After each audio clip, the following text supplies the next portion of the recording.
Last we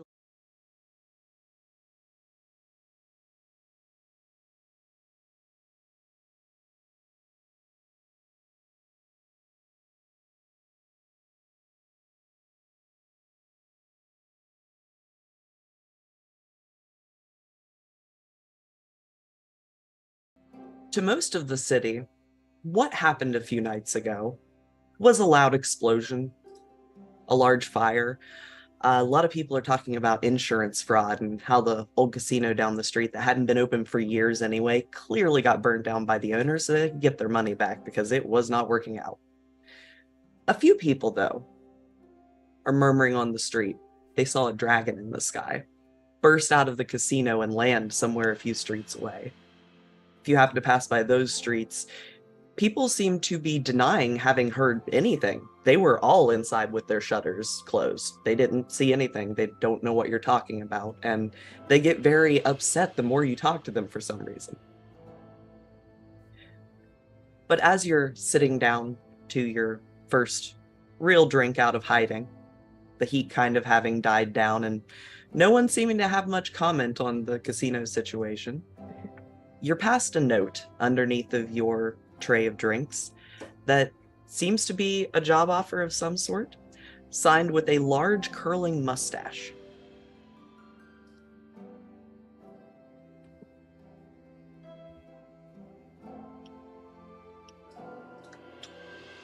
Whose mustache do you think it is? I want to touch it. Not in that way, guys. Don't worry. I feel like this looks like a well taken care of mustache. That probably means they have money, right? So we can. I like money. Do we know anything of the squinting squid? You can make yourself a history check, or if you think you have another applicable knowledge. From the context of dinner and corner booth, you'd guess a tavern. 12? You've heard of it in town. It's actually not too far from the casino, another old rundown building in that section of town. It kind of seems like everything over there at some point or another has been shut down or boarded up by its owner, but the Squinting Squid has carried on through a few decades. Its sign used to be a squid hanging with squinting eyeballs, but one of the eyeballs has been knocked off by small children with rocks, and a few of the tentacles have cracked off here and there. So it's really more of a squinting and slightly maimed squid that kind of slowly creaks above that tavern. Okay. I don't think anyone saw our recent job, so maybe we are being referred. Well, do we think it's time for another one? Have we waited long enough? We're ready to burn down another building? Just be careful. Allegedly? This might be a trap. Well, yeah, it could always be a trap. We're always careful. I don't know what you're talking about. Don't look at me like that. I didn't do anything. Listen, what we do is really fun, so let's do another one. Yes. I like those jobs. Yeah. I've been copying scrolls. I'm bored. Doesn't hurt to check it out at least. We're not committing to anything by just seeing what it's all about. After you, Bertie. All right, I guess we're going. Are we gonna finish our drinks, or are we going now? Wait. Can we walk and drink? You know, we're stealing the glasses cups. Let's us. go. Oh, I'll just leave an Any extra cup's a so- to-go cup if you're fast enough. I just chugged the rest of mine. You hear the vague sounds of a barmaid going, seemingly not worth the effort to come after the cups that you can see are really beaten tin around the edges, rust and spots. Not the best of cups anyway. Another for my collection. So as you head down the street towards the Squinting Squid, it's not too far of a jaunt from where you are, as you've been kind of keeping an eye on the area you suspect the dragon to have landed in, but there's been no sign of it, aside from some cracked flagstones on one street that you suspect is where it impacted. Allegedly. Allegedly. What time of day is it right now? It is about 3 in the afternoon. I immediately put my hood up. All right. You all are standing outside of the aforementioned slightly maimed squid sign as it kind of creaks slowly in the wind. There's a little bit of light inside, and you hear what sounds like really, really sad waiting room music kind of coming out from the inside. Should we maybe look in some windows and check the perimeter? Not that I'm worried or anything. I mean, I don't think it would hurt. You can make either an investigation check or a perception. Investigation if you want to go put your face up against the window. Perception if you just I'm want gonna to look do around. that. I'll aid them by listening. Okay. I simply perceive. Never mind, I won't. A got a 9 3. and a 3. All right. Well, just perception-wise, the building is run down. It does not look like a great tavern. You think there might be rooms up top, but you can see where some of the floorboards on the walkway along it have broken inwards. With your 9 and your face pressed up against this very dusty window, you briefly have to step back and rub a little bit of dust off the window, but looking inside, you can see figures vaguely moving around. Most of the lighting in the room seems to be focused on a very kind of slouched over bard with a lute in his hand, just slowly strumming away, and you can't hear the lyrics, but they sound very, very just kind of depressing. Sounds like maybe he lost his cart and his dog, maybe his wife. It's one of those country bards. Yeah. Well, I can blues. Yes. You can definitely say there are people in here. As I try and get more of the grime off and fail. Can you see the corner booth? It is pretty dark back there. You can see like the edge of it, and you can see what appears to be a large boot from the edge of the table of somebody sitting there that's just within the light, but you can't make out the figure behind it. Nice boot? They're expensive? Money? It has a large curling toe on the tip. Oh, great. Fancy folk. But that means money. Shall we? Let's go. As you walk inside, the music does not get happier.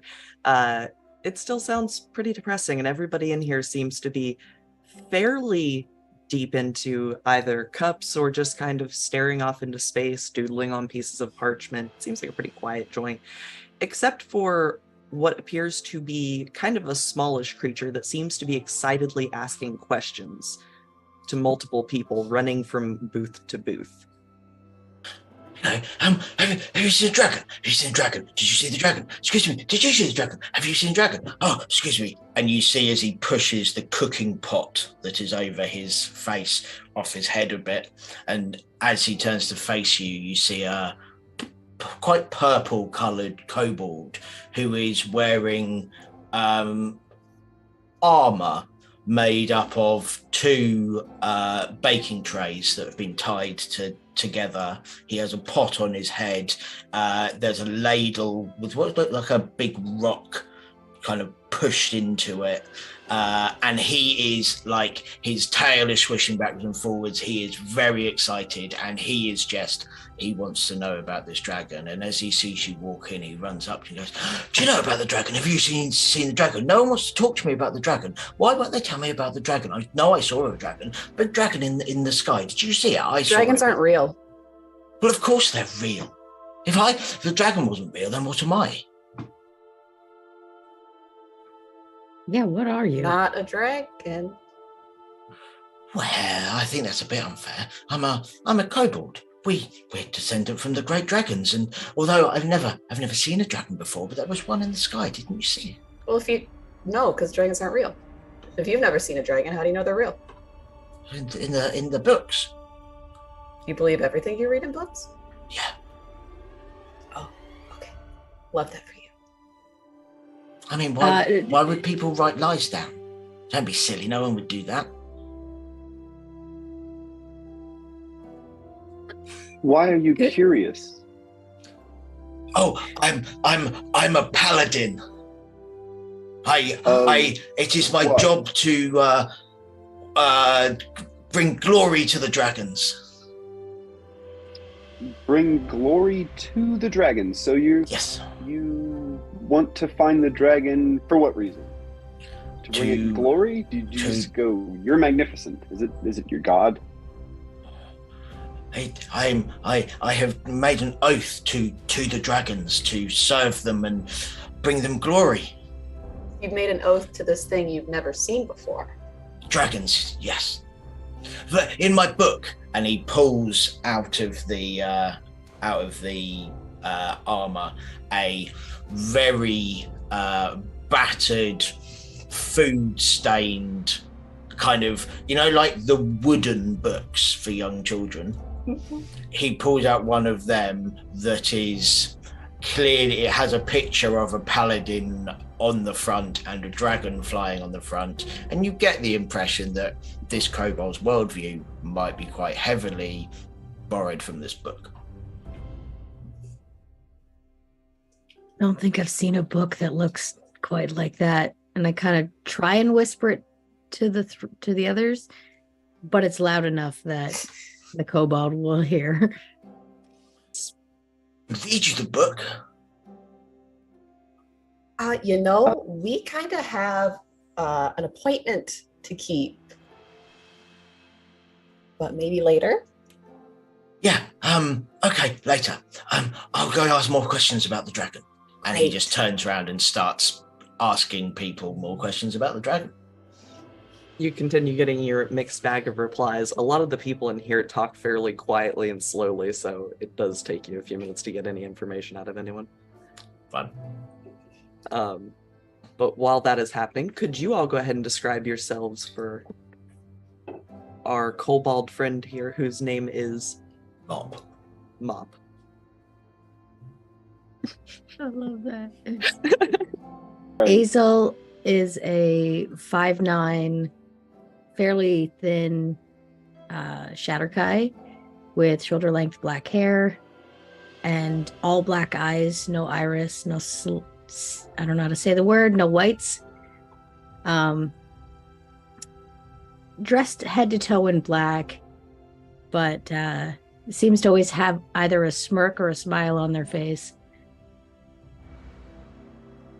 Listens to a lot of Linkin Park. Heavily influenced by my childhood, I guess. Fair. Nigel is a 35-year-old ginger. He has red hair. He's pale with freckles. Okay. His eyes are brown. And he's 6'2", 165 pounds. He's very, he looks very strong and resilient, but he is wearing acolyte's robes. That's kind of uncharacteristic. Like, he has a very nice physique, but he's clearly got desk robes on. And every now and again, whenever he steps towards a shadow, he can manipulate it around him, just kind of unconsciously. That's what Nigel looks like. Cool. Well, Birdie's a human, kind of medium height, short black hair that kind of falls to her chin. She keeps it over her ears, though one of them, if you look closely, you see is missing. She has like a porcelain replacement ear over it. Kind of darker robes, not quite mage's robes, but you would see that it's got some embroidered finery. You'd have to look closer at it. So appreciating kind of the fancy details, but in a subtle way. So, as you all are now inside of this dimly lit interior, you can kind of see the individual that you were looking at in the back corner. You can see that there's a large bottle of wine sitting in front of them, as well as several empty cups. And you can see that the legs are long, like they go under the table quite a ways. The arms are kind of bunched up with the shoulders rising up above the ears slightly.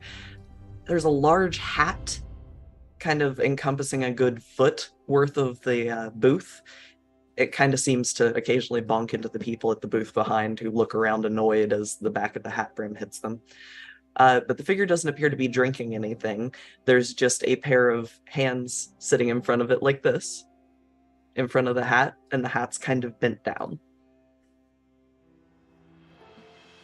Anyone else get the impression that we might get squashed?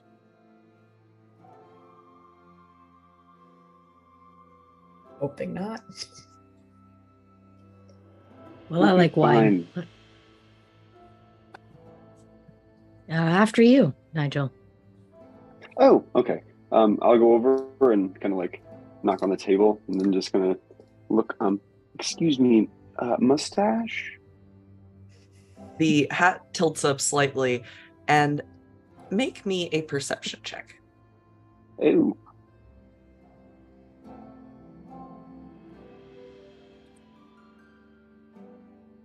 14.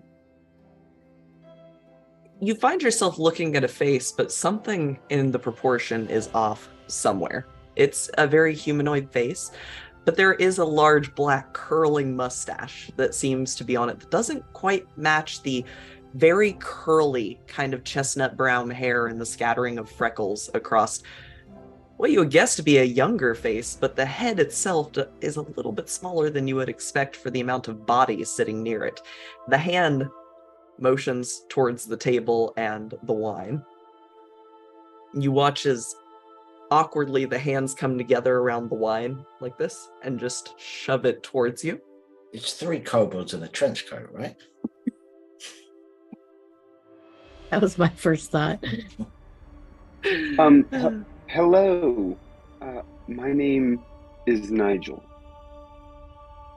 There's a large grin that happens underneath of the mustache, kind of going up to one corner, and a little bit higher pitched of a voice than you expect comes out of him as he says, "Hello, I saw your recent work. It was very exciting. My name is Plink. I'm throwing a party and I need your help." A Plink party. And no, it's a more of a. Have you ever been to games? Competitive games. I'll sit down at the table and motion for my friends. Can Mop hear this conversation? You're catching bits and pieces of it. This is the first time since you've been in here that you've seen this figure in the corner actually move. Okay. I think I'd sidle slightly closer. Just to eavesdrop. All right. I'll sit into the booth next to Nigel and immediately pour myself a drink. I suppose I'll sit down. Says, well, how do I explain this? I've already got everything set up. Everything's perfect. We are going to have the Prankster Games. It'll be wonderful. Everyone's going to have a great time. One big problem, we don't have the grand prize, and I need it. And I know where it is, and I need someone to get it for me. With me so far? Grand prize retrieval for your games. You're not asking us to participate in your games. We're merely going to go steal your trophy. Oh, you're welcome to come. You'd be honored guests at the banquet. I am sidling closer with an 8 on my stealth roll. All right. You all hear just kind of the clanking of pots and pans as slowly the kobold seems to move from one chair, get up, kind of tiptoe over to another chair and sit back down in it. While looking like this away from you. And then be like,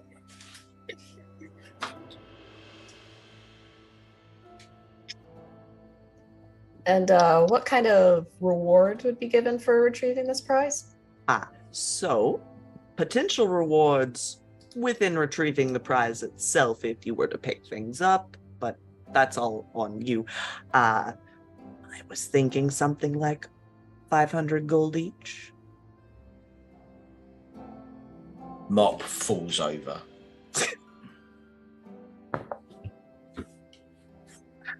Clank, clank, clank, clank, clank. Remind me, how much did we get paid for our last job? I just don't remember. You got 1,000 overall, without counting the stuff that you picked up within the place itself. I suppose we could make that work. If What my is this? associates agree.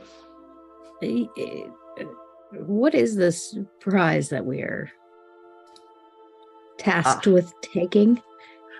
Well, that's the exciting part. See, it's a bit of a prankster's games, so we want to give away something appropriate. Someone is in possession of something that we would like to use. It is called the Giggling Goblet. It's well known that if you take a sip of it, it causes you to giggle uncontrollably. It's quite fascinating to hand to somebody and have them not notice. But the goblet itself is in possession of a local lord of sorts in a mansion up the way, where they're having a bit of a party, actually. Later tonight, a masquerade ball of sorts. Do we know anything of this mansion up the road, up the hill? I forget what you said already. I'm so sorry for how I am. No, you're fine. Let me make sure that I have his name right too. But yeah, you know the section that he's referring to pretty easily. There's a lot of nobles that live kind of almost over a hedge of sorts, a little bit of a gated community not too far from here. They've got guards and their own kind of private police force situation over there.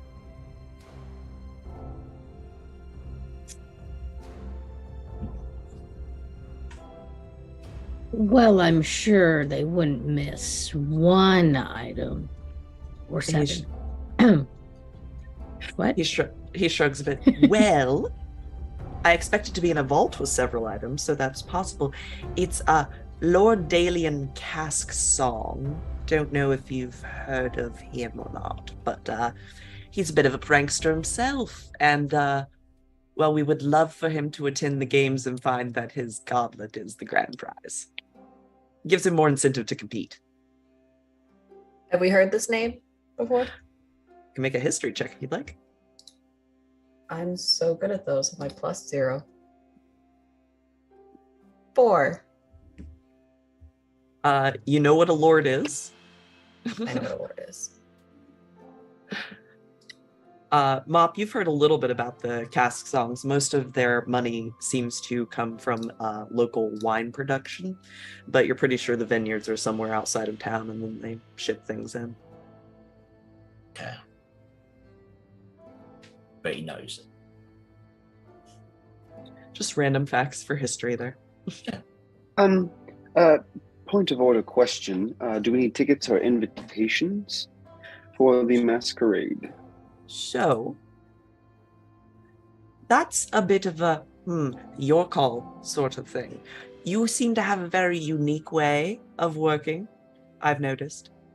So, perhaps, let's see. Well, I could provide you with a fake invitation. You'd have to talk around a guard a little bit to add on the extra +1s, but wouldn't be too hard if you're persuasive enough. If you're not, you could take up cooking, go in through the back way as a chef. You could be a chef. I like to cook. And Mop is standing like about 3 inches away from the table with his hand in the air. Like, I can cook. Stew in my pot. We could go in as chef hands. Chef, these are chef hands. I mean, we could help you get in. We could help. And then you can tell me about the dragon. The Plink just smiles, gets even broader as he mentions the dragon.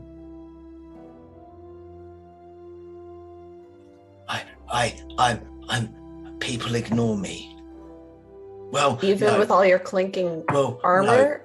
people used to ignore me unless they were shouting at me, and then I put all of the armor on when I came to find the dragon, and now no one ignores me.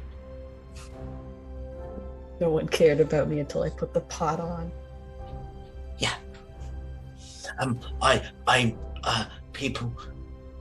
People think I'm nobody. So they let me in places. Harmless. Call me stupid. Oh. I immediately turn to the other two. Can we please keep him? Mommy? Do we have to pay him? Oh no, not that. Nope. Hey, yo. Oops. I just come from a place where nobody gets left behind, even when doing a little bit of shadier things. But it's all in fun, I think. I'll learn. How old are you? I don't know what you are. Kitchen bitch. Okay, kitchen bitch. How old are you? How many are you? How many? Just me. How long have I'm you sorry? been the kitchen bitch? Since came out of egg. And do you know how long ago that was? More than a few months. We can't let him just. And Okay, you can see Azel's like physically trying to restrain themselves. Azel, maybe we could go to that quiet place, and while we get ready, we could put kitchen bitch through the paces. That's fair. We don't want to get caught in this job. So is that a yes, potentially? I've been so bored. Thank you so much. If you have anything else, Yes. do you want us to like Let's take things one at a time. dye his hair while we're there? You know, like, do you want like just a streak of color down one side of their hair? What is there anything extra that you would like us to do? Look, if you're able to set up something fun in the house in your free time, or a few fun things, do let me know what they are. There could be a bonus in it for you, especially if they're funny. But no, mainly I just need the cup itself and for him to have lost it, because that's funny, especially during a ball that his wife is throwing. Extra funny. So if you're headed in through the kitchens, there's a way to get down to the vault. If you're headed in through the guest side, there's a way to get down to the vault. Which one do you think you might be doing? I guess the question is, are we ready to risk everything on a creature that's a few months old called Kitchen Bitch? Oh no, that's my job. People just shout mop and expect me to come. Oh, So I think a creature called Mop. Yeah. He shrugs. I mean, my name's Plink. Blink. Yes. I'm mainly concerned with the months old thing more than the name thing. Are we willing to watch this thing die if things go wrong? I won't die. I'm a paladin. Of course you are. You're gonna do great. So brave. Are we willing to risk it all for this paladin? It sounds the most fun. I don't want to lie to a guard. I don't want to go rub elbows with boring people. I want to steal a goblet. And I think this we're gonna do that fun. either way, but do we want our plan to be following a months old kobold into a party?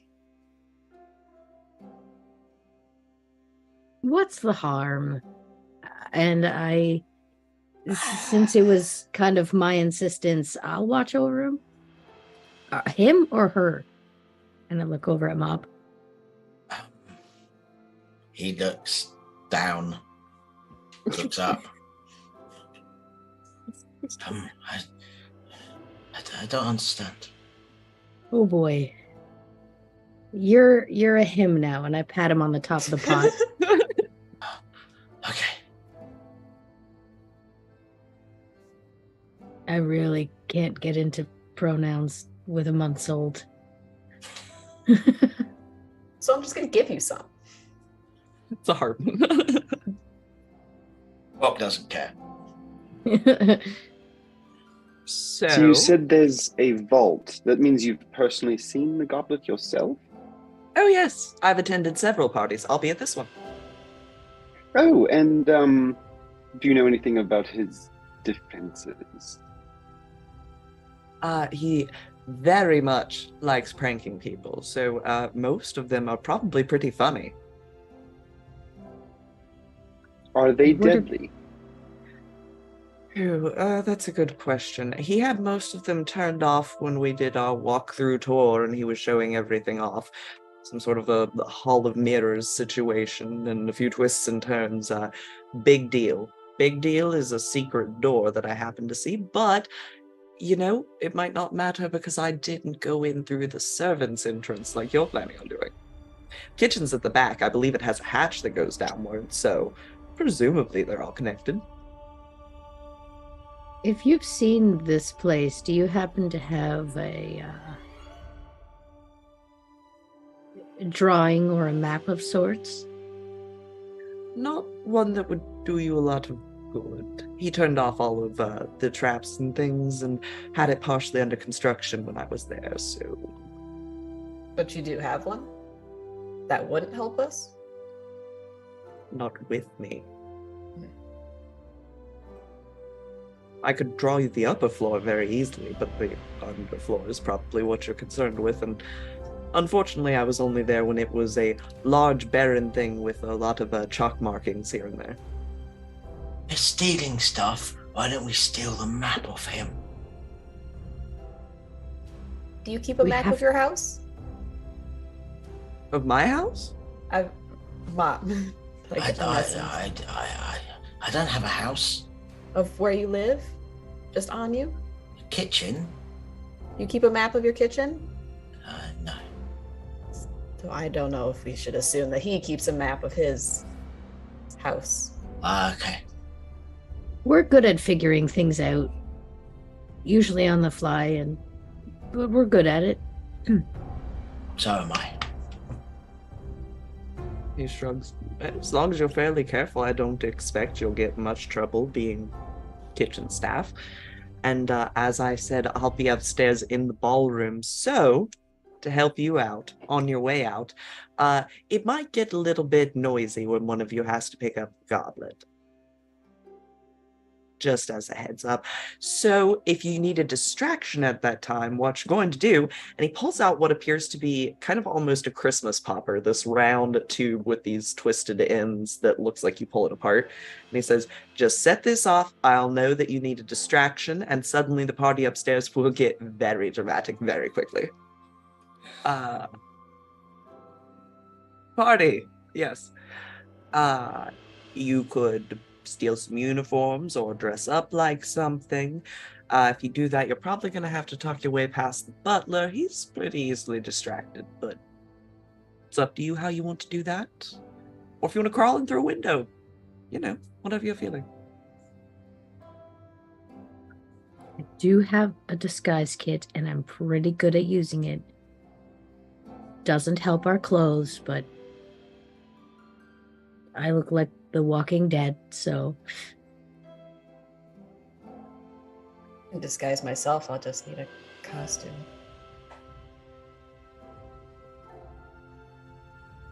Well, I'd suggest finding one, if that's what you want to do. How long do we have until the party? Ooh, doesn't usually start till 8. You've probably got about 4 hours. It's plenty of time. That's when things should really pick up, and there will be lots of servants going in and out, so you should have plenty of openings to move in, if that's what you're doing.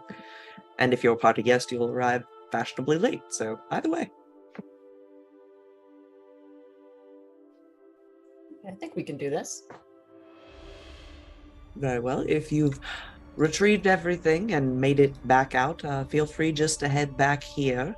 I've asked them to keep it open a little extra late, so they'll have drinks ready for you should you make it back.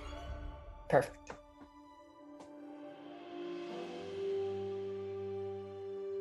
Well, shall we go collect our resources?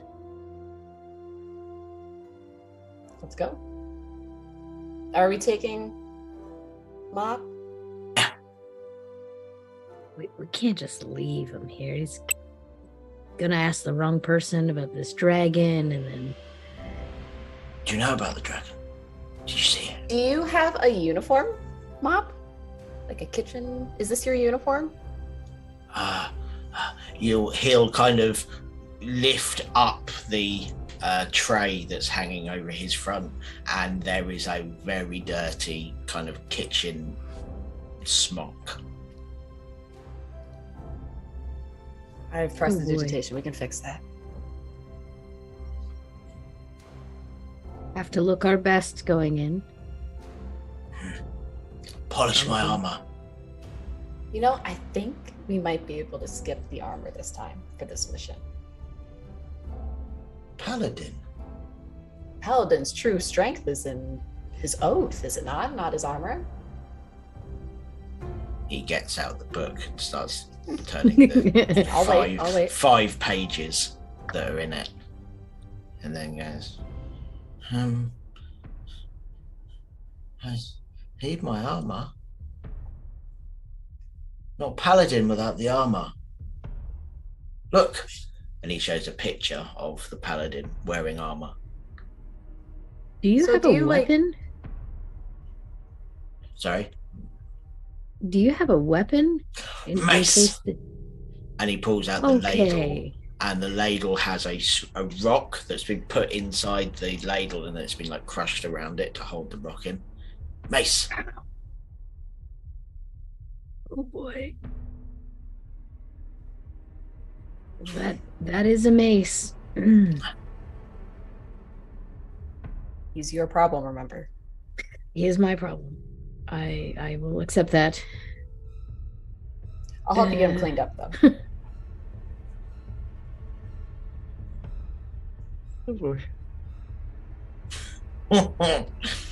So I guess I would say I'm heading out. sorry, but I'm not. Would you like me to try and steal some of the uniforms? Like, do we want to get there early? Or we sneak up to them, steal some uniforms, and then walk in? There could be uniforms in my kitchen, but they're not mine. Then we'll steal those. Where ones. do you work? That way. Do you work at the house in question? Are you just from there? Please tell me that. No, that way. What we know- way? He's just pointing down the road. Are they your sized? Because I don't think that's going to fit us. All size. There are lots of people who work there. I mean, if we're disguising ourselves as kitchen staff, we might as well take a look.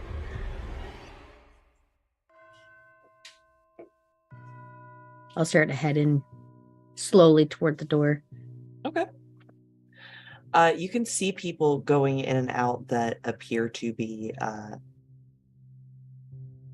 kitchen staff of some sort. Looking at them, they're all kind of the basic peasant wear, but all with blue aprons that you notice are a fair bit shinier than you're necessarily used to seeing out of around town. Especially, you're used to kind of the canvas aprons and things like that. But you can see almost glitter on some of the ones that they're wearing over top of their peasanty type clothes, just from out front of the door before you walk up. If you start to walk up, there is that open kind of entryway that you can see inside. You can see 2 guards on either side. You can see a few of the early guests kind of working on arriving.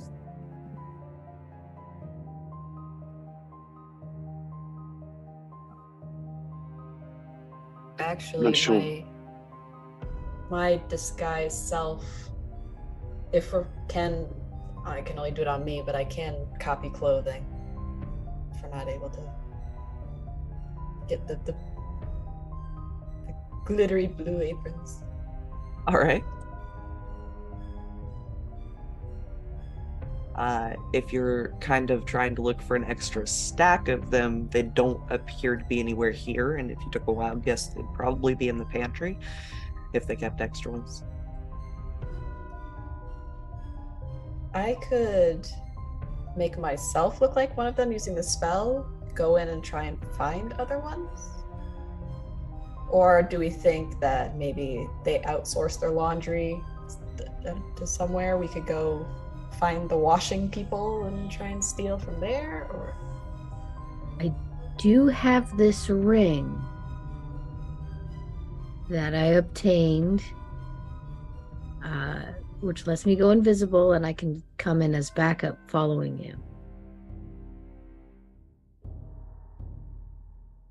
okay, But we've only got 10 minutes if we do that. I have an hour. But can you you turn it off and turn it back on again? So you just kind of appear and then you disappear again? Or you reset it? Does the ring do that? I don't have the stats for it anymore. I sent them to you. That's all I got. Just say yes. Just say yes. I don't have the full stats. I just have the 10 minutes. Uh-oh. 1 minute. Let's see if I can. Is it an official one? There's a good possibility that it's not, but if there is an official one that you'd like to just substitute the stats for right now, that is fine.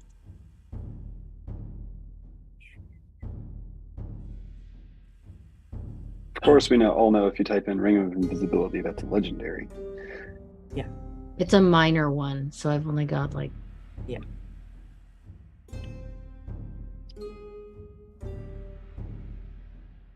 I seem to recall it's once per day. I think that's correct. I think I've only got one chance at this. I only used it briefly while not running from a dragon. Dragon? Don't say the D word around it. Sorry. What's a dragon? Seen the Now dragon? you set it off. You smell funny and it's dragony. Can you do us a favor? Can you just get to the kitchen and open the window? And then Mop and I will just come in through the window? I can just tell them to let me in. Do you want to try that? I'll just tell them to let me in. See what happens? Then we don't waste a spell slot. Yeah, let's try that, and then if need be, I'll sneak in and open a window. All right, Mop, this is your first test to see if you can come with us on the big heist, to see if you're a worthy paladin. And he kind of straightens up, adjusts his helmet, tightens up the armor, and he then where's the kitchen?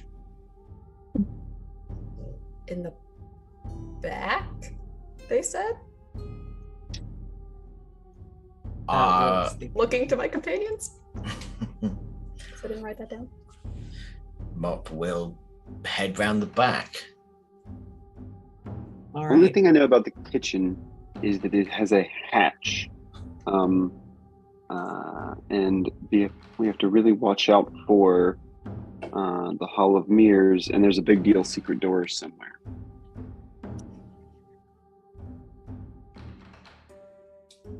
Well, let's try this way first. right. And then Are we where we are on the map?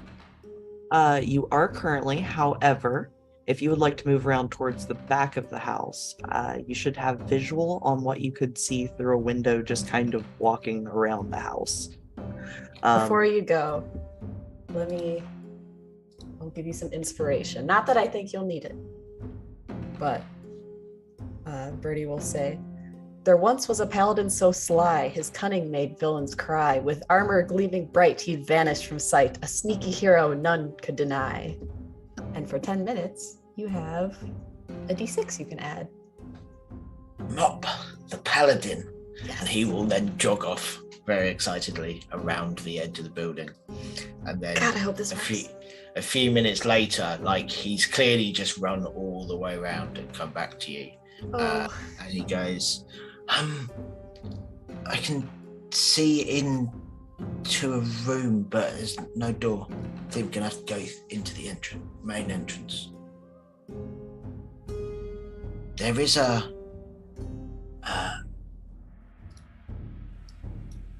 goes down like that.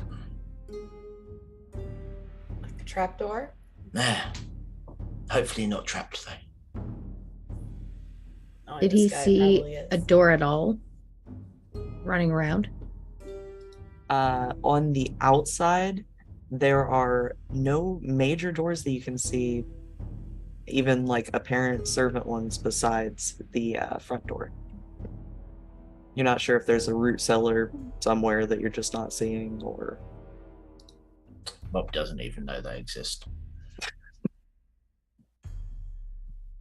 No doors. Just a window I looked in. I'm going to take my cloak off and sort of finagle it so that it looks like a half apron and tie it around my waist. And ta-da! You look like you work with me now. I do, don't I? Under my breath, we're gonna die. Quick in, quick out, surely. This isn't even the real heist.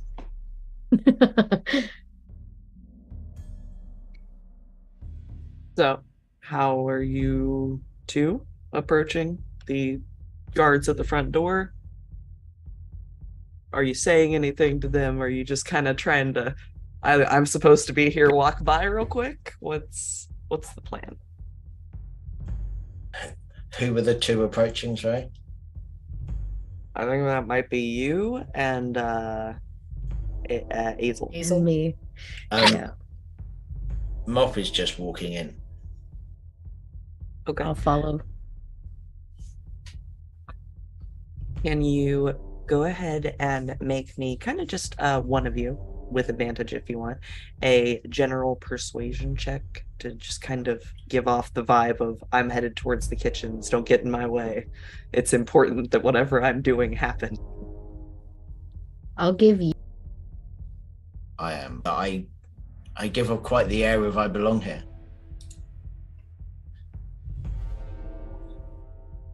With a 25, you watch as this little lizard thing next to you straightens up, walks in, and with this almost Gordon Ramsay attitude, just starts moving in through like he is in a hurry and he's got things to do. You watch as a couple of the guards move out of the way.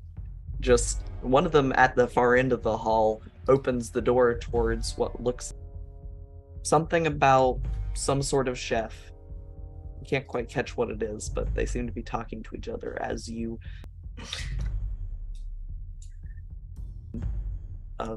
hear from the sounds of the hallway itself, the kitchen looking in through the windows. You can hear the bustling of probably 2 to 3 people moving around, knives clacking here and there. I mean, nuance is not Mop's speciality, so he's just gonna walk into that kitchen like he is meant to be there. Okay. I'd like to keep like an eye out for people, things, nonchalantly, but Okay. It's going too smooth for Azel's liking. Go ahead and make a perception check. Down in the hall, you can start to hear the sounds of a few guests arriving and saying things, but you get the feeling that they're a little early. Nice. Looking down the hallway itself, you don't see a lot of outward activity, but you do hear and see a door open down the way a few times as a guard is changed back by what appears to be a set of double doors just past that boar's head in the hallway that you're in. I thought those boar's heads were doors with actual boars coming out of them then. I was very confused. No, but next time they will be. Write that down, write that down. Okay.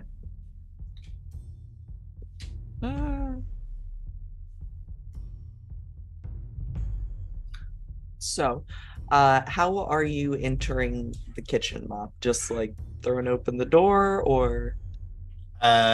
Yeah, so he's going in and he is going, once he's in the kitchen, he's gonna basically just go and look for something dirty and start cleaning it. So like whether that's a spill on the floor, whether that, scraping up some mess, he's going back to the role that he knows, and just trying to act like he belongs there. Okay. You see for the most part that the people in the kitchen notice that you come in, they look down at you, and then as soon as you start cleaning something, they don't seem like they want to say anything, because it would mean they would have to clean it. So you're not even sure if they believe that you're supposed to be there, or if they believe it out of convenience, because who's going to complain about the extra dishwasher? Mop's just going to keep doing that until he he's done his I'm in. He was asked to open a window, wasn't he? No, I was going to do that, but that's fine then. Mop is just going to keep cleaning. There are 3 people in the room actively cooking some things. Most of the windows in here are fairly small, but you think your friends could probably fit through given a few minutes. I wouldn't do anything else. I would just be busying myself in the kitchen, waiting for someone with more idea of what's going on to help. That's fair. Is there anywhere that's particularly shaded? Like a corner near the window? Or do the people seem fairly observant of what's going on in the room? They seem fairly observant for the most part, especially since somebody else just entered the kitchen. You get the feeling that whoever's specifically in charge isn't actually in the room at this exact moment. So the others don't feel like they're too interested in much, but they are observing the room itself. Maybe in between the fireplace and a window, you might be able to get a little bit of shadow, but it's a fairly well lit room. I'll go kind of toward the window, but taking Mop's lead, I'll grab a broom and start sweeping, and just slowly inch my way over. Okay. You definitely a few times catch the eye of kind of a servant, just kind of head tilted, watching you slowly move, but still seemingly unwilling to say anything as they kind of turn back around towards what they're cooking. You make your way over to what appears to be a window that has been a little painted over at some of the seams, but might still be functional.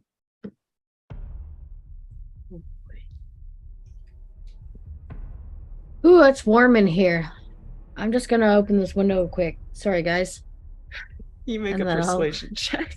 Uh-oh.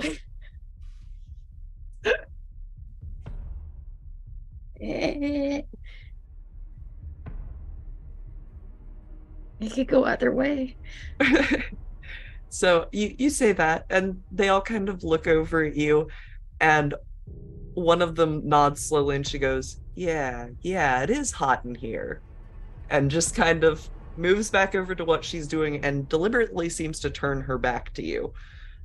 You're not exactly sure what's going on, but it's kind of that Can I feeling of like, insight that? yes, you can. Oh, nice. As she says that, you catch a small wink as she goes to turn away from you, but you also catch that her eyes briefly glaze completely over and they're black for just a second, a little larger than they should be. And then she blinks and they're gone. Do I know what that means? That's a good question. You want to make an Arcana or a Nature check?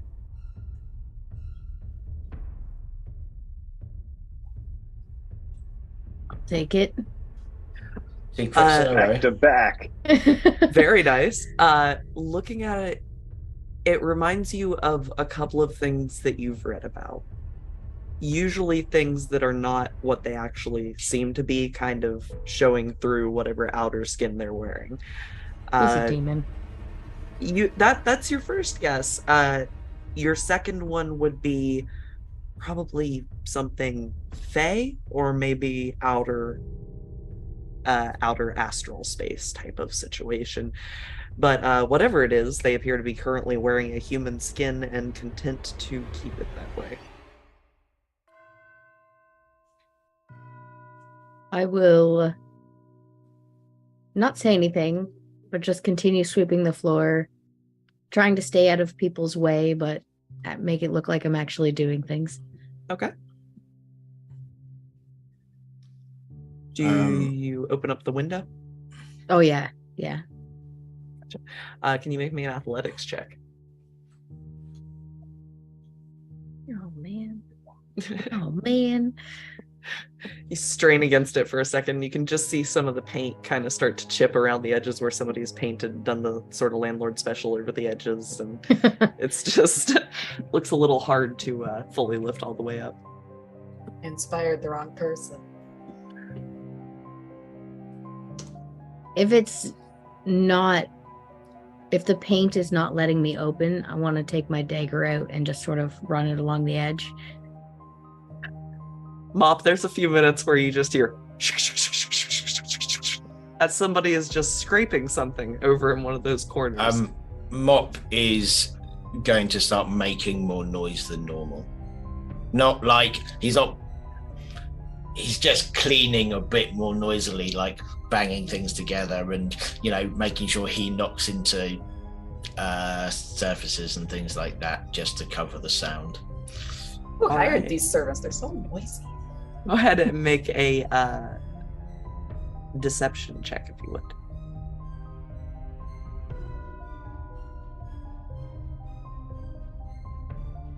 There's a lot of green over There is a lot of screen. green, isn't there? It's all right. If we get into a fight, we're screwed. That's what I was thinking too. Oh no. So, you start hearing Mop just working really hard behind you. You're not sure what he's doing, maybe cooking a whole bolognese back there, but pots, pans kind of moving around, things shifting, things getting swept. And you think you have managed to loosen the area of the window enough that you could probably get it open. Did I get the thing open? Yes, you are able to move up the window. It does creak slightly, but not in such a way that you think it left the kitchen. I'm also going to watch that thing in human flesh to see if it tries to escape. Okay. Like if it's held there against their will and I just opened an escape hatch. You, go, you know what, make an insight check. That'd be great. Another one of them. Not as good. You see an exchanged set of glances between all three of the people working in here. You're not entirely sure what it means, but you see them glance at the window, and it's not unlikely that you think they might make it a point of egress as soon as there are no eyes on them. You don't see anything attached to them. There's no chains around their ankles that you can tell of, but Yeah, you get the vibe a little bit.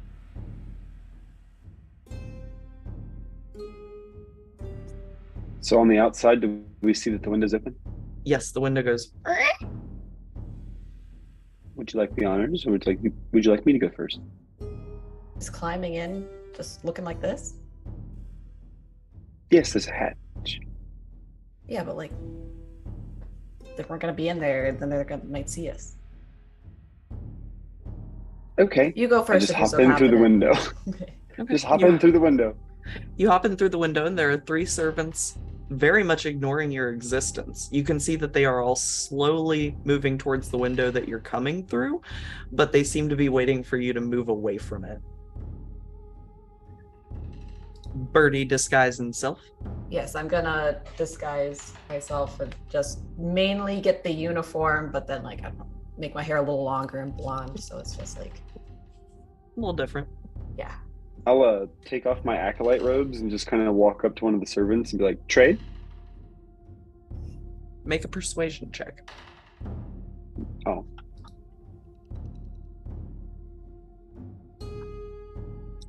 That's complicated.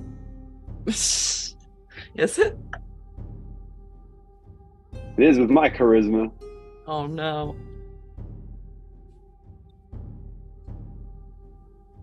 Solid. They kind of look at you. 3. You watch as their nose wrinkles up just a bit, and they kind of squint at you, and they say, "I don't like the smell of humans. Thanks." And they turn back around and continue chopping vegetables, though you notice they are leaving a trail of carrots as each time they chop, they're moving a step closer towards the window. Sure would be a shame if someone were to tell me where those aprons came from and this window got left open. Would you like to make a persuasion check? The riz of this party. I have none. They all kind of look towards you and shrug, and the one that just said they don't particularly like the smell of humans says, "Pantry, maybe?" I'm not human. How do I smell? She leans down really close to you and goes, "A lot like a dragon." There's one of them in the city. Is there?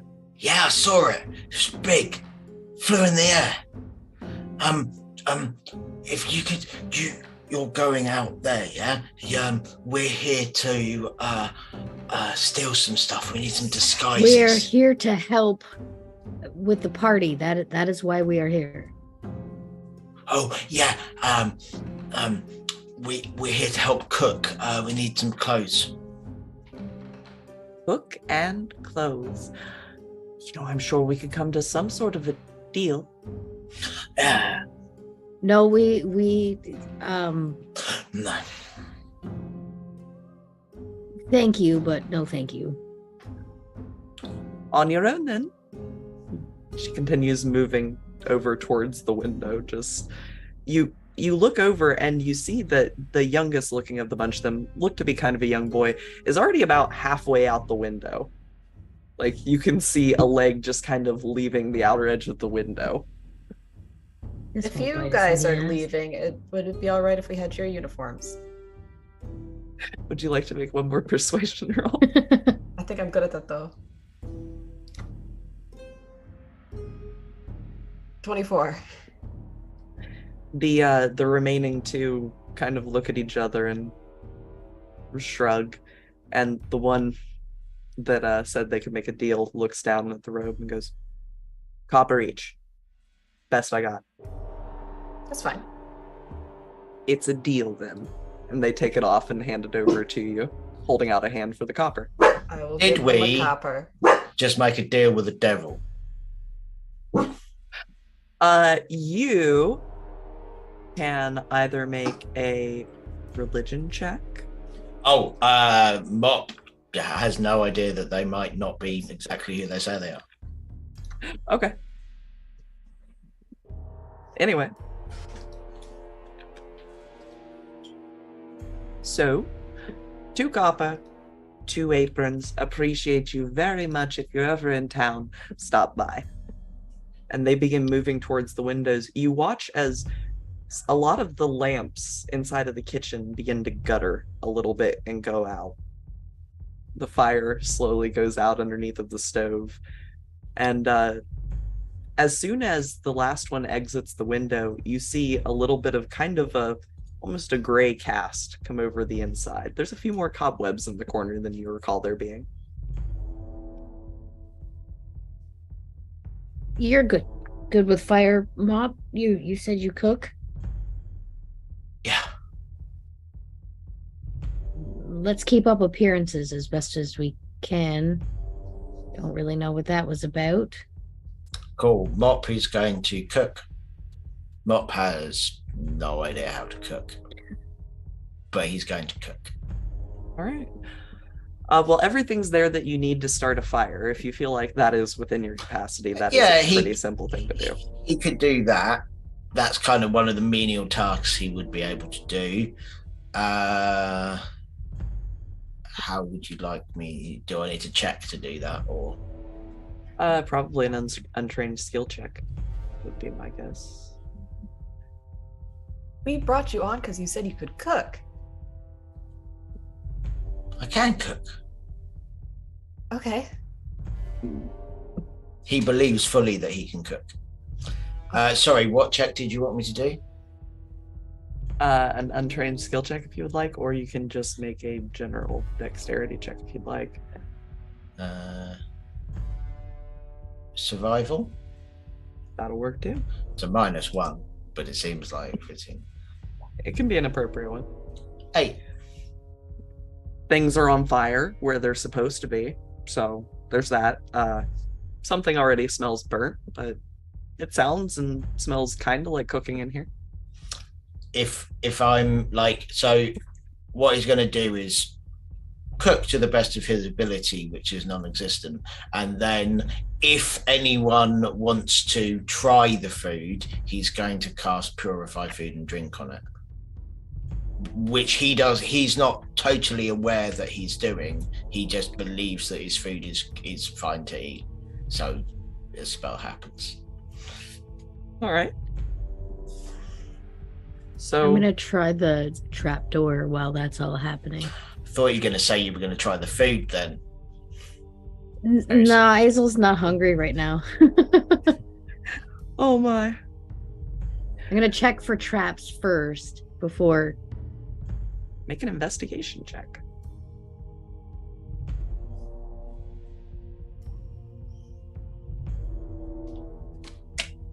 Looking at this door, you get the feeling that this door is probably used a fair amount, probably for some extra pantry storage, and there's probably a vested interest in not hurting people that need to go to the pantry storage. So you don't suspect a lot, and as you kind of look at it, you don't see a lot. A little bit of scuff marks around the edges, but no wires, nothing shining that you can see through the cracks, and no apparent modifications to the hinges. I will open it slowly, positioning myself so that I'm in between everyone else in case something does go off. Okay. Let's see here. So as you open it and look downwards, do you have dark vision? I feel like you do. I do. You find yourself looking into what appears to be kind of a larger storeroom than the pantry closet next door to you. You can see a few shelves and stuff down at the end of the ladder. You can see that there are 2 doors that seem to lead out of this pantry. Hey, looks like there's doors and more storage down here. I'm gonna head down. Do we bar the kitchen door to keep people from coming in behind us? Oh, is there a lock on it or anything? Can we just lock it? You could lock the kitchen door if that is what you would like to do. Start there. Okay. How many we'll other servants or kitchen staff have we seen, like before we came in and since? In through the hallway when you were originally coming in through the set of double doors that you would guess lead to sort of a ballroom kind of welcoming area. You could see not a lot of guests as of yet, but quite a few, maybe half a dozen serving type people. They appeared to have most of the drinks already out. You don't think food was happening yet, but you did see serving trays, around 3 or 4 of them getting prepped inside of the kitchen itself with some food. Okay. I'm gonna keep an eye out for more servants who might be down here. And look for those aprons. Okay.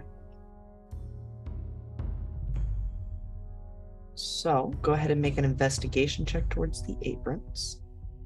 Can I help them make an investigation check? You absolutely can. You can roll one yourself or give advantage. I'll give advantage. Nice. Yes. So you find a small collection of the extra aprons down here. About 3 of them. Looking at them up close and holding them, you don't quite know where the glitter part is coming from, but even down here in the dark, it seems to put off sort of a glow to it.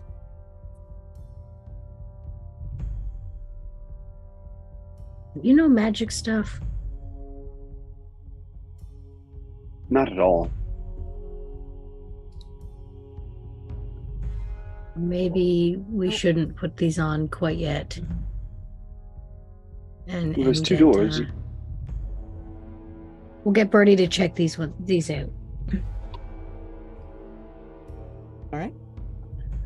There is a door to your south, directly below you, that is appears to be locked from what you can tell. It has a large lock in it, and it looks unused, like a lot of dirt has been swept up to the edge of it, the door itself, so it probably just leaves a line there if it ever does open. And there's another door that seems to lead outwards, kind of eastwards from where you are. I want to go to the locked one and try and first check for traps, then unlock it. All right. And Birdie, you want to get the other one? Was that right? Oh, I was asking her to check them to check out the aprons to see if there's any sort of charm or enchantment on them. Gotcha. So locked door. All right. Investigation on all parts, whatever it is you're examining.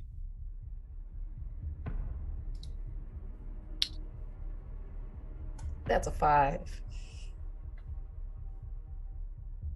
Well, they're probably some sort of magic, but beyond that they glow, you don't see a lot of anything special about them. But the people who escaped were able to take them off fine. They seem to be. So it's You not like... didn't see any of them take them off until the window was open, but you're not sure if that's related or not. Okay. There was also that deal.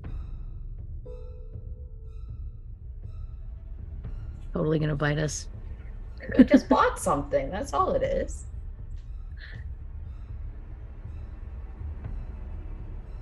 By the way, Mop is still in the kitchen cooking.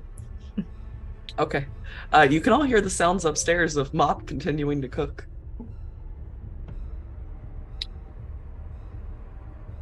Mop, keep up appearances. knock it off. Come on. We locked the door. There's nobody that can see you. Come on, get down here. You hear a pan clatter to the floor, and then he comes down. All right. Now, remember, there's a big deal secret door somewhere, so keep an eye out. Think it's gonna be down here? In the pantry? I think I it might who be. would look here, maybe it is. Or we could just try these 2 and see. We'll just go outdoors until we find it. 15. 14. Investigation for the locked door. It does not appear to be trapped as far as you can tell, but there is a really nice lock on it. I'm gonna try and pick the lock. All right. Please roll with your thieves' tools. Is that just a dex? It should be under your skills, I think. Could be in your items. It's usually a sleight of hand check. There you go. Hey, that worked. So yeah, there you go. All right, Thieves' Tools. So with a 17, you get your lockpicks in there, and it takes you a couple of extra seconds longer than you expected to get it to turn. You're not sure if it hasn't been turned frequently or if it's just kind of unused, but there's a bit of a louder, kind of almost metal against metal screech noise for just a second, and then it appears to pop open fine. You pull back out your tool, and it's got a little slight bend to it. Oh, damn it. We can buy This is more a once we really got good this lock. money. That is true. I'm going to buy so many You can buy the good ones. platinum ones. Use your claws. Not anymore. And I'm going to slowly open the one I just unlocked. Right. Looking out from the door, you find yourself looking down a very narrow hallway that seems to make a pretty dramatic turn back downwards away from you. You can see that there's kind of an odd format structure to this, and you expect there's probably another few rooms based on where the doors are on either side of you, and this hallway seems fairly small for that. You do recall that sometimes servants have a little bit smaller pathways than other people that to get them from point A to point B without necessarily being seen by a guest. Scope it out. This could be useful later. We're totally Would you like walking me to go into ahead? their special dungeons, aren't we? Yes. Would you like me to look ahead, or would you like to do that? Go right ahead. Okay.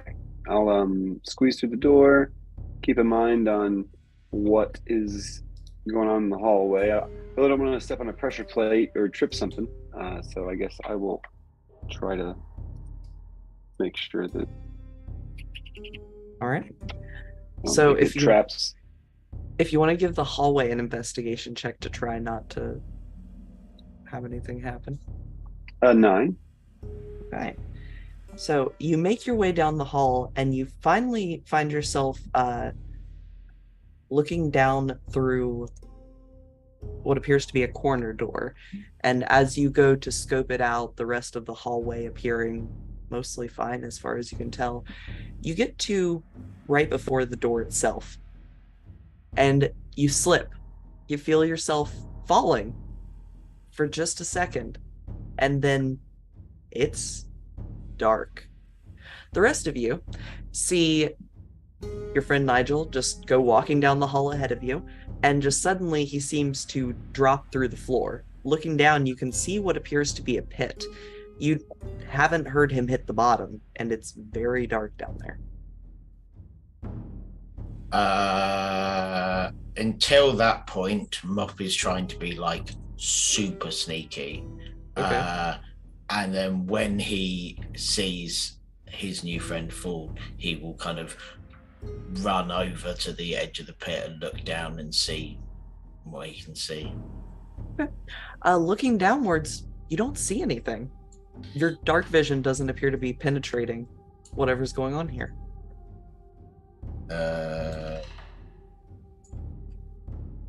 Mop is not clever and not wise. He is going to go.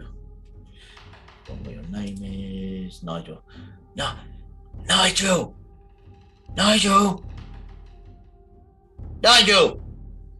You don't hear a reply. Nigel, you don't hear anything down there. You're looking around in darkness. You can feel square walls around you, but you don't see anything up above you. Your feet hit the floor within a few seconds. Is this kind of like what I can make? This darkness? It feels very familiar to what you can make, yes. Well, I will start just where I am, okay? And I'll put a little ball bearing in the middle of the floor, and I'll take a step outward, and I'll just walk in a circle and try and find the wall, or at the very least, what, I'm trying not to step in another pit. Yeah, but... you go to take a step around, and you find yourself walking around a 5-foot square. Smooth walls, smooth bottom of the floor, dark as pitch. Nothing in here. You can feel holes in the floor, and at first you think maybe they're like spikes that are meant to shoot up out, but you think they might actually just be meant to hold spikes and somebody didn't install them. Lucky. I'll attempt to climb up out of the pit. Okay. You want to make an athletics check? I do.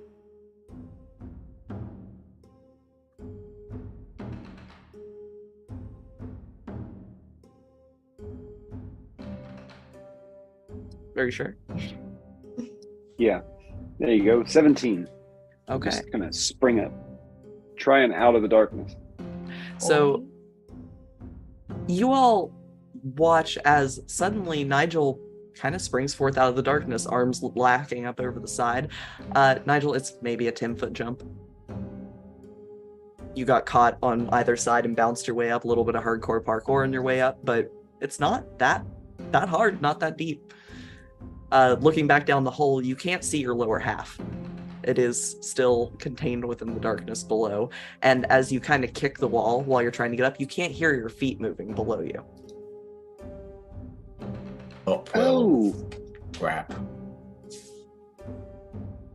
I'll grab on and let them haul me out of the hole. All right. Would the kobold like to make an athletics check to haul a human out of the hole?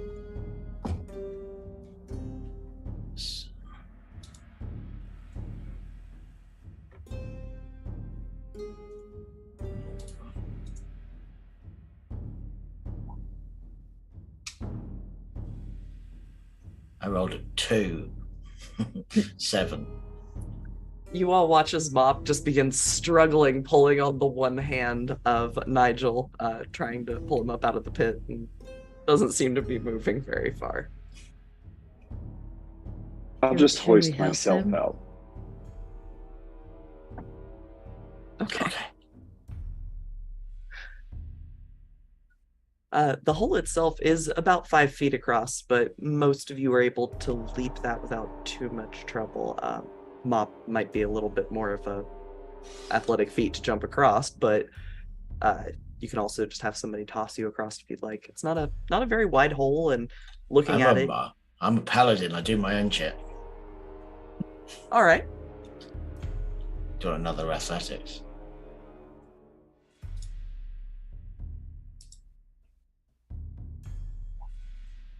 Slightly better. You definitely teeter on the edge for just a second, but you manage to make your way over. You find yourselves looking at what appears to be another servant's door leading to hopefully something other than out here. You also get the impression that maybe this was the limit of where the servants were supposed to go, and you've just found quite the marker for it. Good thing the spikes weren't installed. You'd hope the servants were told as well. There wasn't anyone else down there with you, was there? No, it's holes in the floor where spikes go, but you can't hear anything down there. So if someone falls and gets spiked and yells for help, nobody will hear them. Well, I guess Lovely. we know why the servants were eager to get out of here. Or at least partially. There is a door down here. I don't trust it, so I'll move. Let me check it again. And then aid. I'll aid somebody. I'll check for traps and locks. All right. Be an investigation check. With advantage because of the help? Yep. Nice. Very nice. Looking at this door, you can see that on the opposite side of it, there is a wire that you can see through the crack in the door. You're not precisely sure what it leads to on the other side, but you know if you open the door, it would probably break that wire and presumably do something. You can see on the opposite side of the door through the little bit of kind of light, you can see a little bit of firelight on the other side, but some sort of a glass container on the other side. Oh, there's something shiny back here. Can I disarm from the side? You can try to. The same thieves tool investigate the thieves tool as before. Nice. All right. Getting all my good rolls now. So you very gently move through, and rather than pull upon the wire like opening the door would, you just manage to get a couple of your thieves tools with fairly sharp ends through the slot in the door, and you very gently snip the kind of silvery looking wire. Once it's snipped, the door swings pretty freely, and you carefully make sure it doesn't hit the back wall as you look at the glass jug of alchemist fire behind it. It is glowing kind of a green color in there, and you find yourselves standing in a hallway that doesn't look too unlike some family crypts that you've visited in your time.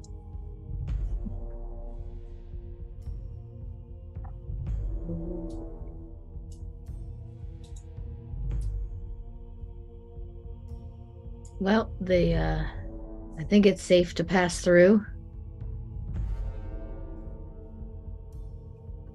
What's How big is the room the to our? jug of...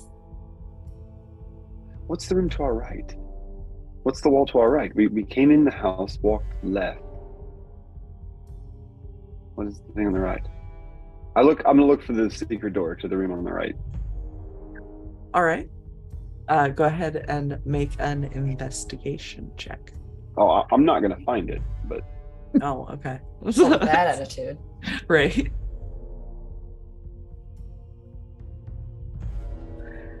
You're right. You don't see a secret door anywhere in this hallway, or in the larger hallway next to you. You can see somewhat through the open doors that there are two kind of larger lit rooms on the other side of the hallway. What are you looking for, Nigel? I just pull out my notes. Big secret door. Big deal. Secret door. Big deal. I have that written down. That's what that guy said, or guys, series of guys with mustache. And I'm still looking for the Hall of Mirrors.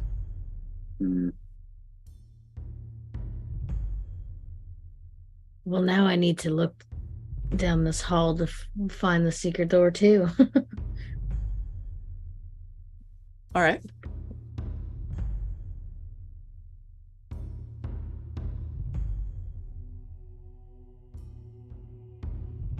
Woof. Never mind. You know, though intuition tells you all that somewhere in this hallway there's a secret door, you don't see anything that resembles a secret door in any way. Some of the walls are hollow in spots, but there's no stones to touch to turn them. You try moving the different torches around, nothing happens. Touching the one weird stone sticking out, but it's just bad masonry. I don't think this is the hallway here. There are... Right here? Yes, you can see that the hallway appears to terminate there. Those are both ends of what appears to be kind of a cut-off servant's part of a larger hallway and the hallway. We think there's something over here to the left. That is Correct. what your compatriot thinks, I do believe. How long is this hallway? Well, I don't think there's anything down this hallway. I'm sure we'll find that door, though. I can cast fairy fire and maybe it would outline a secret door.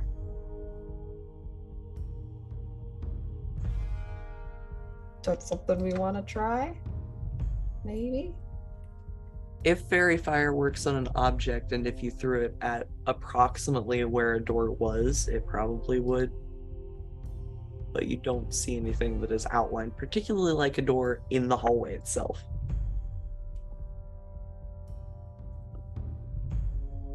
Mop has no idea what people are talking about, and while everyone's distracted, is going to pick up that bottle of fire and secrete it upon himself.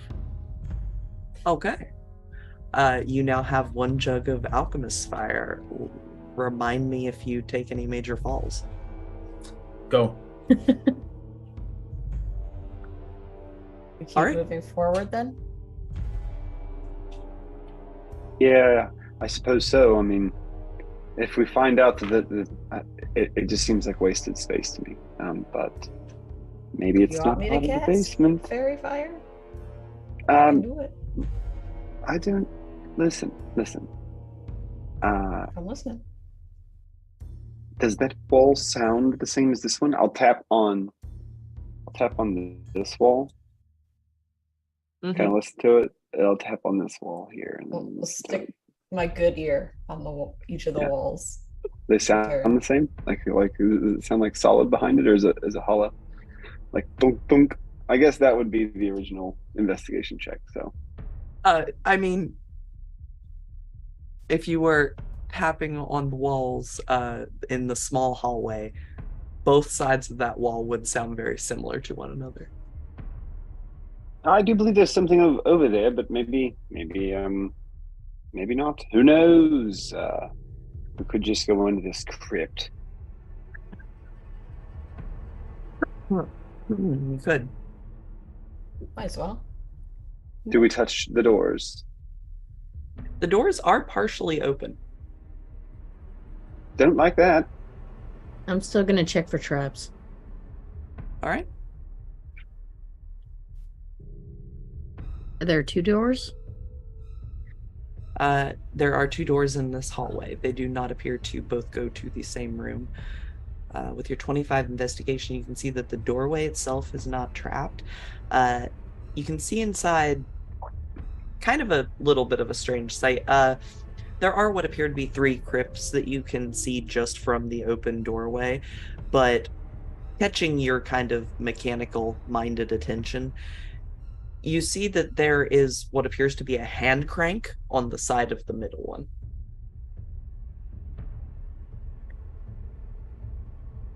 Why would they need a crank on the side of a tomb? Like a jack in the box. It's gonna pop up. That's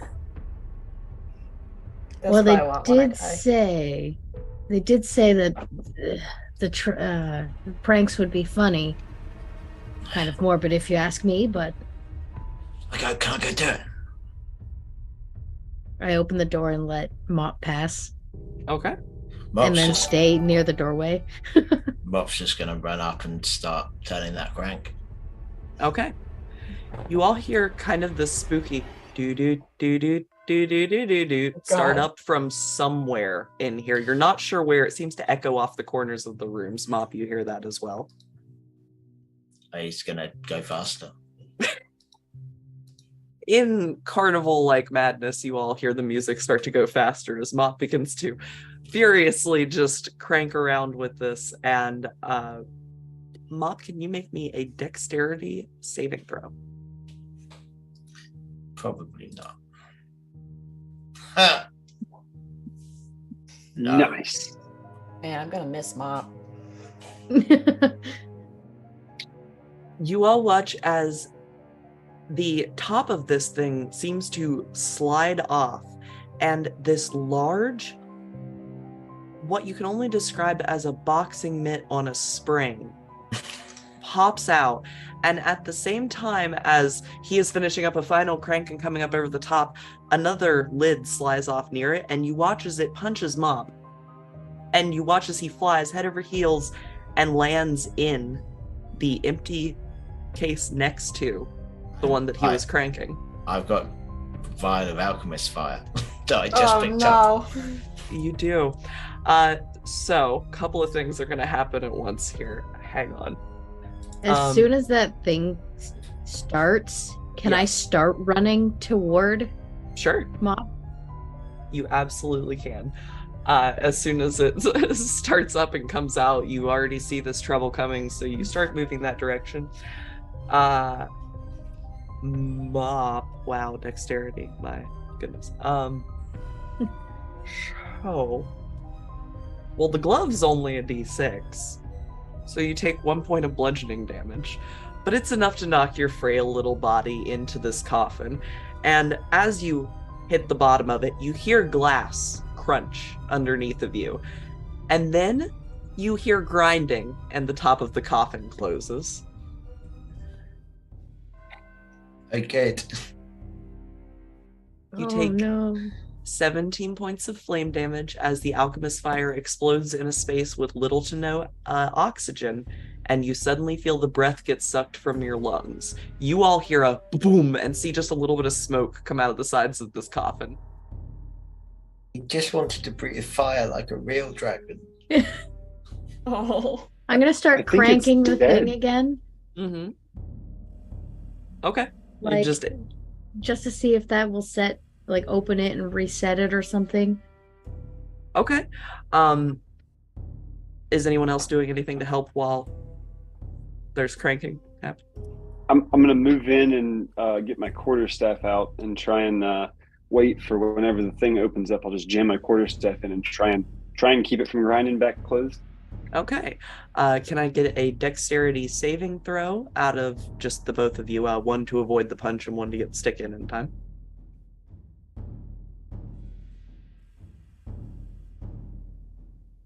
I'm bloodied, by the way.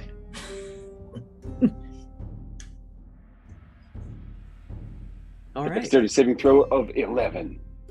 All right. Azel, you manage to easily dodge the punch as it goes over, and behind you, you hear the sounds of a cracking stick as it is stuck in there, but it doesn't look like it's going to be able to hold up the weight of the lid for very long, as the mechanics that seem to want to push it back are pushing against the monk staff that is barely holding it open. So has it now opened again above me? Yes, it has opened, and inside... I would be like, as soon as there's a way out of here, I am trying to leave. All right, you see a blackened, husky version of the kobold that you knew go in, comes out kind of covered in ash and just general burns as he quickly crawls his way out of the coffin that you were holding open. You can choose to let it go if you would like. Is there anything else in there with him? I don't think so. Not after the alchemist fire. So I'll just if pull there out was. Yeah, I'll just pull the quarterstaff out. Is it kind of like bent? It's got a slight bend at the end to it where it just kinked just a little bit. Adds character. Are you all right?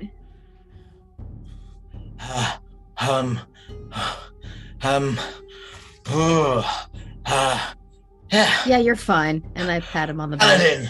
I'll And get him some cure wounds. Oh my. All right. You can have 5 blood. and as he kind of shakes himself and that healing takes hold, he's going to be like, Paladin, and on the way, and you'll see him kind of, the burns heal slightly and the kind of, some of the soot kind of fall off him, and I will use 13 points of my lay on hands to heal myself. Roger that. So He in actually is a paladin. Yeah, I'm surprised too. in that moment, you all kind of are taken a little bit aback. You recognize the hand motion. It looks, you've usually seen it on much bigger people with much shinier armor, but it definitely looks familiar. Told you I was a paladin. Oh, we didn't doubt that for a second. Don't worry. No. So, can I get perception checks? Uh-oh. I don't see shit, Captain. Take that for a -1. Very nice. Okay. 10. All right then. We rolled 7 nat 20s like right in the beginning, so here we are. Yeah, I saw that. Well, with that 18 perception, Mop, in your state of just obvious mild excitement of some variety, whether that's anxiety from pain or happiness, Both. You feel a breeze from the back corner of the room. Oh, that's nice. And I'm going to go and stand facing the breeze and let it blow over my slightly sore scales. You all watch as Mop moves over to the corner of the room and looks like he's standing in front of a fan as his clothes wave just slightly. Oh, that's very nice. I'll go over and investigate. All right. Go ahead and make an investigation check. Behind what appears to be kind of a bit of a stack of kind of plastered in bones, presumably of older ancestors, like some people tend to do with their cathedrals and things, you see that one of the hip bones sticking out of the wall itself can be kind of pushed inwards. And as you do so, you watch as the entire wall panel moves backwards and slides open, revealing a hallway beyond. Big Dark. deal. Secret door. Yes. It does appear to be fairly dark, but you can hear what sounds like running water. Oh, that'd be nice. Can I go get in the river? Let's we- go look at it first? Should we check the other room before this one?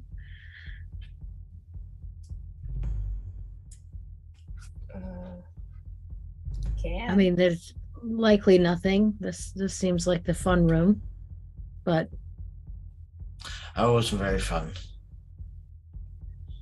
well, not everyone. You're right. Fine. I'll check it out. I'll just kind of like lope on over and look through the cracked door of the other room. Okay. Looking in, you see kind of what you would expect to see for a bit of a family chapel. You can see multiple pews. There's some paperwork over on the kind of stand where somebody would talk, and then there's a set of stairs that goes upwards, and you can hear the party from the stairs, so they're probably not too far above you. You think the party All right. might actually be above the crypt part of the house? Gotcha. Well, I will. I'll just shut that door and go back to the party and tell them what I saw. Okay. Yeah, there's a little chapel, stairs upwards, about 6 pews, a little altar. Yeah, that's it. Sounds like we got the right room. After you, Mop. Are we going quick or quiet? Quiet, Yes. just in case. What will go quietly? Okay. Would you like me to make a stealth check? Yeah. If you could throw a perception check while you're in there. Stealth is 9. Solid. And perception is 0. You all hear Mop begin to clang down this hallway. It's clear. As you stop right there, Mop, I gotta show you something impressive, because this is on my GM layer, so you all can't see it. Let me switch it to the other layer so that you can see it. This has been there. These are already marked over here. You all watch as Mop disappears, and for a moment you think he's down a pit. He's found another pit. And then you watch him come out of the ceiling, going, ah! And then you watch him disappear and come out of the ceiling. I really want some cake. So, Hey, Nigel, do you think you can time it and kick him across? I can try. I'm sorry ahead of time, Mob. I'm gonna try and just shove him out of the loop. okay. Go ahead and make me an athletics check. Poor Cobalt's getting the shit kicked out of him. A 13. Poor Mop. So innocent. Mop, what is your AC? 20. You Crap. you swing your leg through the area where he is falling through, and you just watch as it goes over his head as he goes by, seeing you having just tried to kick him. I mean, my other option is a grappling hook, but I don't think that'll be fun. What if we just stuck our arms out and tried to catch him? Then he would break your arms. How about you do it? Okay. I imagine Mop's just hearing like every sixth word mean, as he goes by. Yeah, I imagine it's far too disorientating for Mop to be able to think or do anything. He's just being like, this is not as fun as I thought it was going to be. I might go back to my kitchen. I miss my kitchen. I will try and catch him again. Just stick my arms out and hopefully he doesn't break them. All right. Hopefully he hasn't reached terminal velocity yet. Go ahead and make me another athletics check just to catch him and hold him up. Yeah. That's 24. I have been falling for 20 minutes. You reach out and grab him around the middle and just kind of pull him out before he has a chance to fall down or upwards in either direction. Mop And grabs you and is like shaking, like holding on to you. Hear the rattling of pots and pans. Yeah. Oh. It's okay, little fella. It's all right. It's all right. It's okay. You're not falling anymore. Everything's fine. We're just gonna jump over this hole. You ready? And I jump with you over the hole. can you make me a general athletics check? Just to Very general. 15. Yeah, you're fine. It's a 5-foot jump. You just know to avoid obviously that one spot. And as you do, you leap over the illusory floor panel over the portal and head on through. I want to dive and roll. Okay. Would you like to make an acrobatics check? Oh no. All right. Would you like to make a dexterity saving throw? Just trying to figure out which way we're tripping. All right. So, you go to make your run through, and I don't know if you have like a small coin purse or something akin to that, but you definitely feel it hit the side as your legs start to hit the underside of the portal, and you just manage to catch yourself on the edge before you fall into it. But you look up above you and see your legs. Oh, I don't like that. I don't like that. And I'll try and pull myself through the rest of the way and forget what I just saw. All right. It's not too hard to pull yourself out of the hole itself, so you just kind of claw your way the rest of the way through. Well, that was weird. So that leaves Birdie over on the other side. All right. Would you like to make an athletics check? What kind of jump do I have to do to make it an acrobatics check? Roll? Just tell me you're going to gymnastics your way out there, or however you'd like to do it. 30-20. Not sure if it's to show off in front of you, Azel, or not, but there's like kind of a backflip handspring thing that happens there as they just bolt over to the other side, and you are all safely on the opposite side of the portal. So, fountain.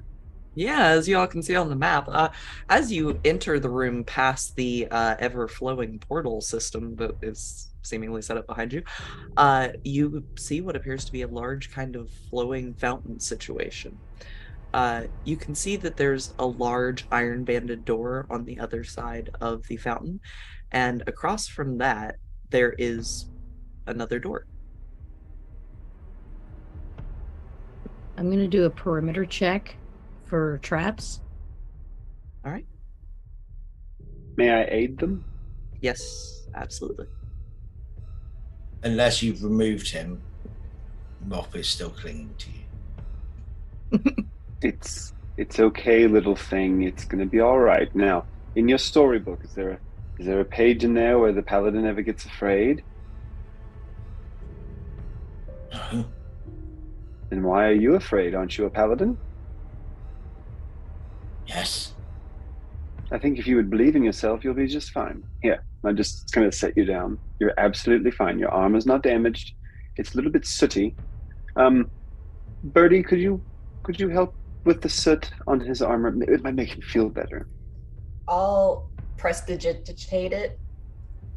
Is it like a pan on the front, like a baking? Yeah, so it's like an A board of big steel baking trays. So I'll prestidigitate it all away, except I'll leave a soot dragon design on the front. He's very happy with this.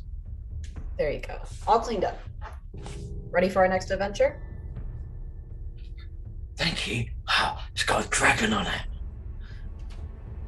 Fitting for a dragon paladin.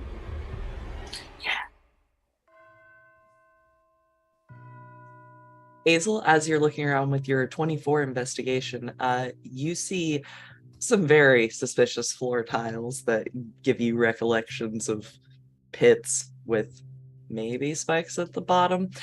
But you see at least 3 of those in the room. I went ahead and placed them for you. And the door across the way, you can see is kind of blatantly trapped. It has a lot of kind of iron banding on it, a large complicated trap on the front that appears to be kind of stuck to the front of it. You can see little alchemy bottles sticking out in different directions and a keyhole in the middle of it. The other door across the way does not appear to be trapped. It just is a door. Don't step on this one, or that one over there. I'll point out the floor tiles. I'm gonna try the door, not the iron one, the other one. Okay. As you just open it up, you can see what appears to be a kind of a large room full of mirrors. Oh, found the mirrored room. Looking in it, you can see that the mirrors are only kind of there. They seem to phase in and out of reality a little bit. They're clearly magical. And you can see, as you see through them a little bit here and there, besides occasionally catching your own reflection, you can see that between some of the mirrors there are items on top of pedestals in this room. There's also a door upwards to the north that has kind of a mahogany carving look to it with a brass door handle.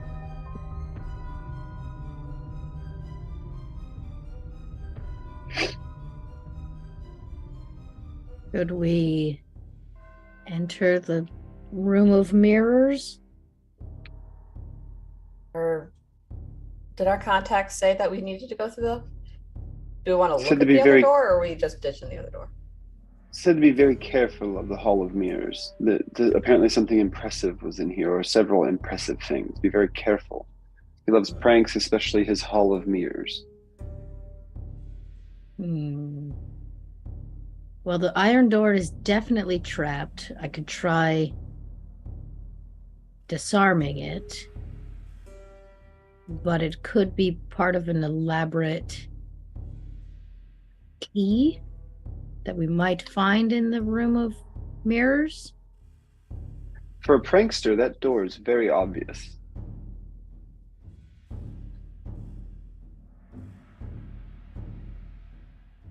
Which makes me wonder if it's trying to get us to go into the Hall of Mirrors.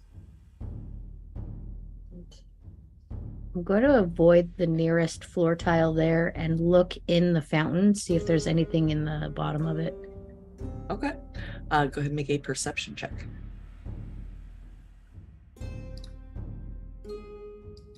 No. You think you see a couple of coins down at the bottom, maybe coppers, but besides that, you don't see a lot. All you see is on the edge of it, a couple of small copper cups just sitting next to the fountain. What is it with this place in copper? Should I try the door?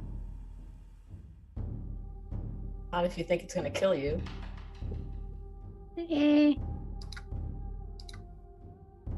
That's a risk I'm willing to take. All right. I will try to disarm the lock. Or trap. One thieves' tools check, please. Oh. Very nice. You fiddle around with it for a second. You hear a few clicks in the right places, and you watch as the entire contraption starts to spin just a little bit. It kind of clicks to a stop, and then it drops a small potion off of it, and you catch it. You're looking at another small vial of alchemist fire.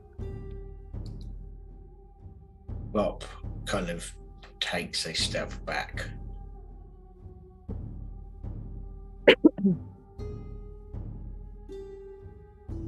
Is the door open at all, or does it just unlock this? It just seemed to unlock that one potion. Looking at it, you can see there are several more vials around the outside edge of different colors. You're not sure what each one is, but you get the feeling it probably would have crushed the bottle rather than release it if it were unlocked inappropriately.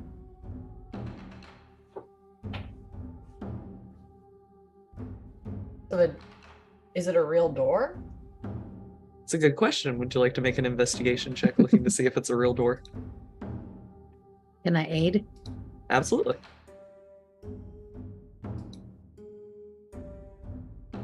$16 door check.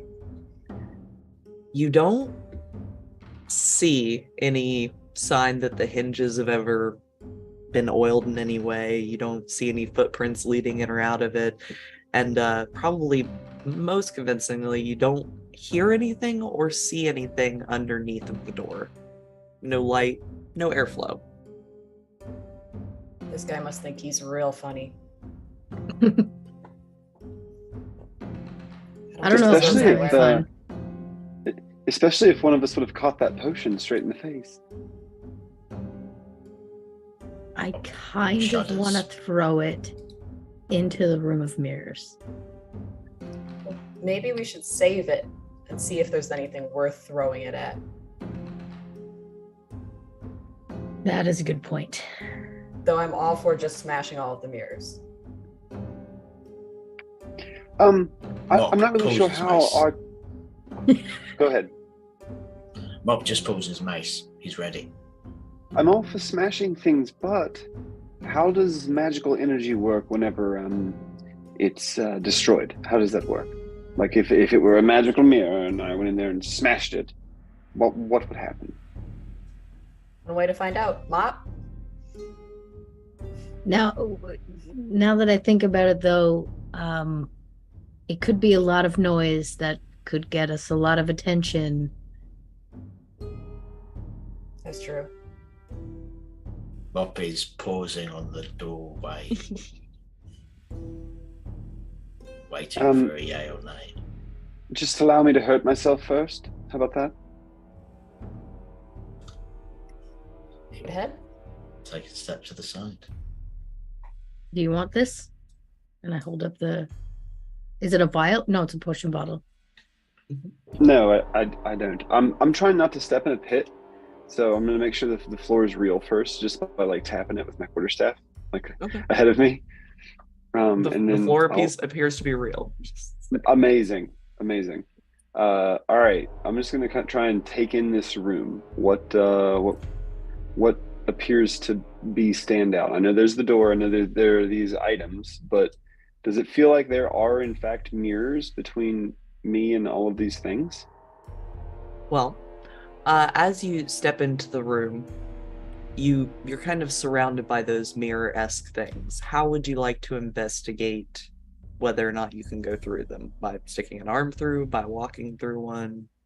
I have a quarterstaff. I'll just kind of like barely tap on the glass to make sure that there is glass in front of me, one, and it's not an illusion, or two, that it's not creating an optical illusion where it looks like there's a mirror in front of me, but there isn't. Yeah, your quarterstaff goes directly through it. Oh. All of them? Does it go through? Just- Right. Does it go As through you all of them? as you kind of spin in a circle, they all stay where they are, but your quarterstaff seems to pass through them. Okay, so what items are in which mirrors? Looking around, you can see what appears to be maybe a set of paints, some different lanterns, a book or two. It's kind of hard to tell without really going to investigate them.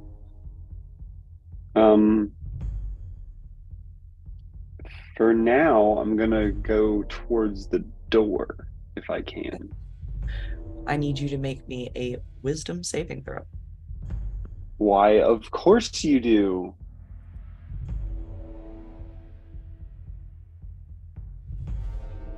Y'all gonna see me get stuck in a mirror. All right. My So- wisdom saving throw is a 9.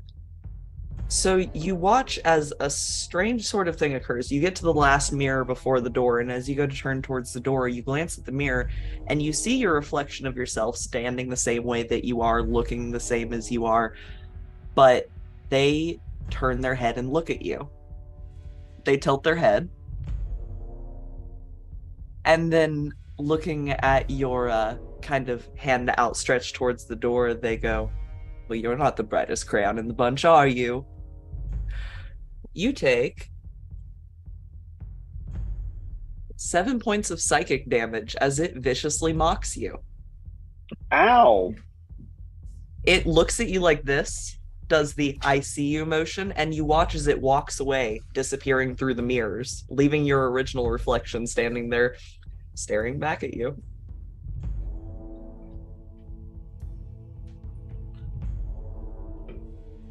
I'll look for traps by the door before I reach for it, maybe? Or I'll look at them and say, there's a part of the wall that hurts over here. It's very mean. Mean? It's a mean Hurtful. wall? Its personality is very mean. It's very The wall has angry. a bad personality? Yes.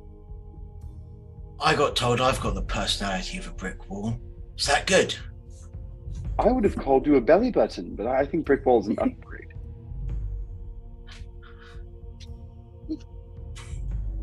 Bricks are great. I love bricks. I almost imagine that Mop's got immunity to psychic damage because he's too dumb to understand what an insult is. Maybe. Have to see when he meets his reflection. I don't know. Are we going in? Should we follow you? I can see if the other walls hurt, if you want. Are you hurt? Yes. Hurt enough that you don't want to meet another hurt wall? No. All right, we'll wait So here. is this square trapped, the one by the door? You're not sure if it was the square itself or if it was you moving about 15 feet into the room.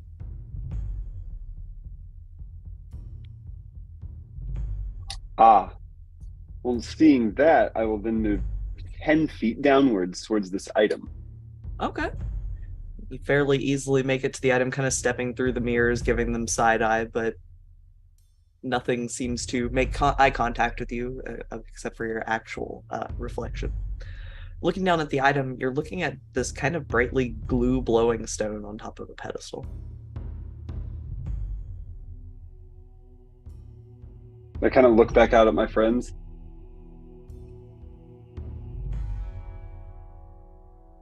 If you don't take that, I might. And I put my hands Okay. in my pockets.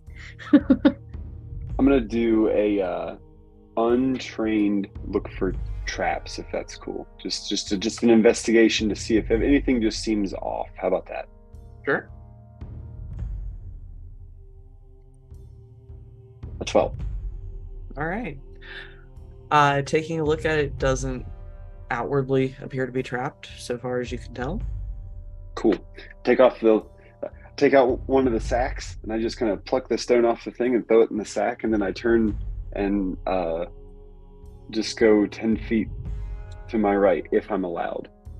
You sure can with another wisdom saving throw.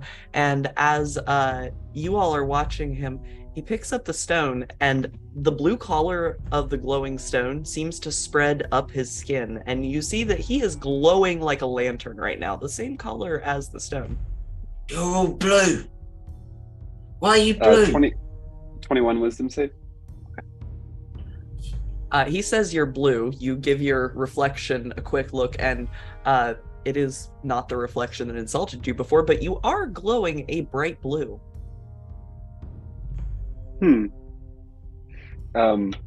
Whatever this item is in here, I'll pick that up and throw it in the sack.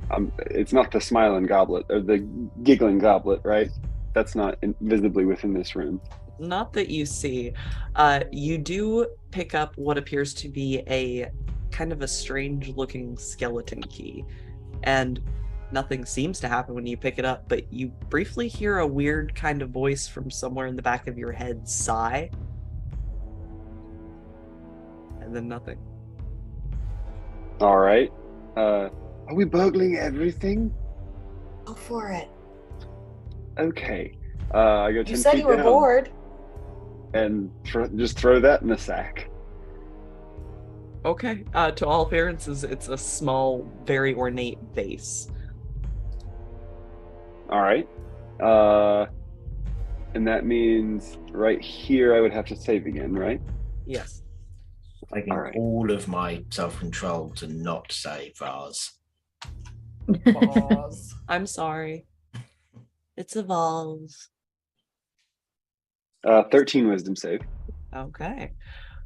You watch another reflection of you. This one not glow blue. Replace your reflection in the mirror. It kind of looks at you, reaches out, and just slaps you across the face. Oh, that's more effective because I've already said everything hurtful to myself. You take 8 points of psychic damage as it insults you by backhanding you. All right. Can Did you just get slapped? Can we see through this room with the mirrors? Yes, you can see whenever his reflection, it seemed to almost lean out of the mirror. It was kind of the same glowing blue color, and it smacked him across the face, leaned back into the mirror, and then you watched it walk, almost like it was walking through the room, but it's only on the panels as you see it go by. And it seems to, you watch this one disappear the same direction as the other one, which is towards the door.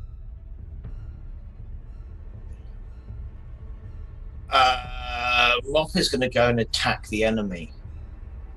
Okay. Because that's what you do when your party member is being attacked. Can you make me a wisdom saving throw as you try to go 15 feet into this room? Almost certainly not. Oh, maybe. 17. Hey. Looking around, Mop, it all just appears to be you. None of it makes any moves towards you, and you swing towards the mirror, but you watch as your mace goes through it. This would frustrate Mop because he doesn't understand, and so he's going to keep swinging at mirrors. Okay. If you want to move any more around, let me know how far you move. Is anyone else doing anything while these two are fighting their own reflections? Should we just let them clear the place out? I feel like while maybe it's distracted. We should Do go. you think if I use the ring? Then you don't have a reflection. Yes, that's what I'm thinking. That's smart. We don't Okay, I'm going to go for the door. I'm going to put the ring on, activate it, and head straight for the door. I would say you all watch, but you don't see them anymore. As they slip on the ring, disappear, and you can hear boot prints somewhere in here. But you neither see your reflection nor are harried by any reflection as you make your way just directly over to the door. I'm gonna check for traps, and then if nothing, open the door. Okay. So, hang on just a second. As you open the door, let me find who I'm looking for here. Uh-oh. Uh-oh. As you open the door, you can see what appears to be a study with a set of stairs going upwards in it. You can see there's a library around you. You can see a large vault sort of looking door. But also standing in the room, you see leering your direction 2 glowing Nigels.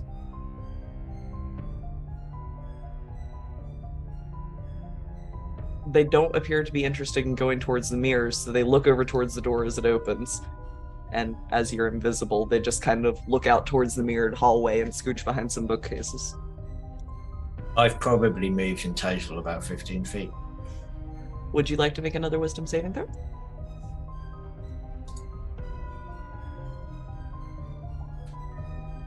Very nice. You continue. Apparently, I am too dumb to be fooled. You continue moving your way and just swinging through this place. I imagine I'm kind of just like spinning around, wandering around this room, just spinning, flailing my ladle mace around. Basically. Yeah, you don't hit anything is the strange part. It just keeps going through the mirrors, and you don't see anyone that looks like you pop out of a mirror and hit you. Just your friend Nigel having that issue at the moment. I'll follow Azel since we'll let the guys wear themselves out. Okay. Would you like to make a wisdom saving throw? Sure.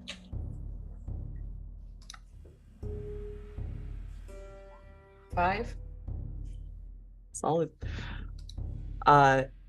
You watch as, again, a bit of a freaky process happens as a version of you seems to come out of the mirror, and it shakes its head at you and says, "You're probably a disappointment to your mother," and walks away from you. You take 8 points of psychic damage, because that's a mean one. And I took psychic damage from that. I don't think your mother dislikes you, my goodness. But Azel, you can see clearly through the door that you're standing invisibly in front of that another Avis has joined the room with the 2 Nigels. Must be so reassuring to know that there are 2 idiots flailing around that mirror room. I'm going. Meanwhile, Yes. I'm gonna try and swipe these other 3 things and then get towards the door. So, 1, I get that one, and then I save and get that one, and then whatever else anybody else wants to do. Go ahead and make your saves, and you'll pick up a lantern and a what appears to be paint set.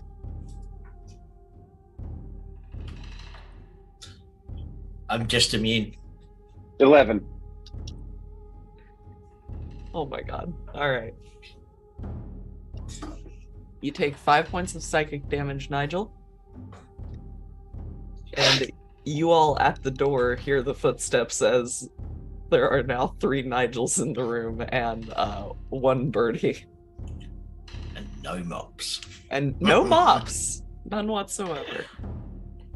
You can just see them kind of milling around in there in front of the vault, looking a little confused. They appear to be just kind of waiting. All right. And then I'll holler to Mop and say, "Mop, just get through the door." And I'll go 5, 10, 15. As I've been spinning around for quite a while, can I make a Constitution saving throw? Absolutely. Wisdom, you mean? No, Constitution, to see how dizzy I am. I gotcha. 7.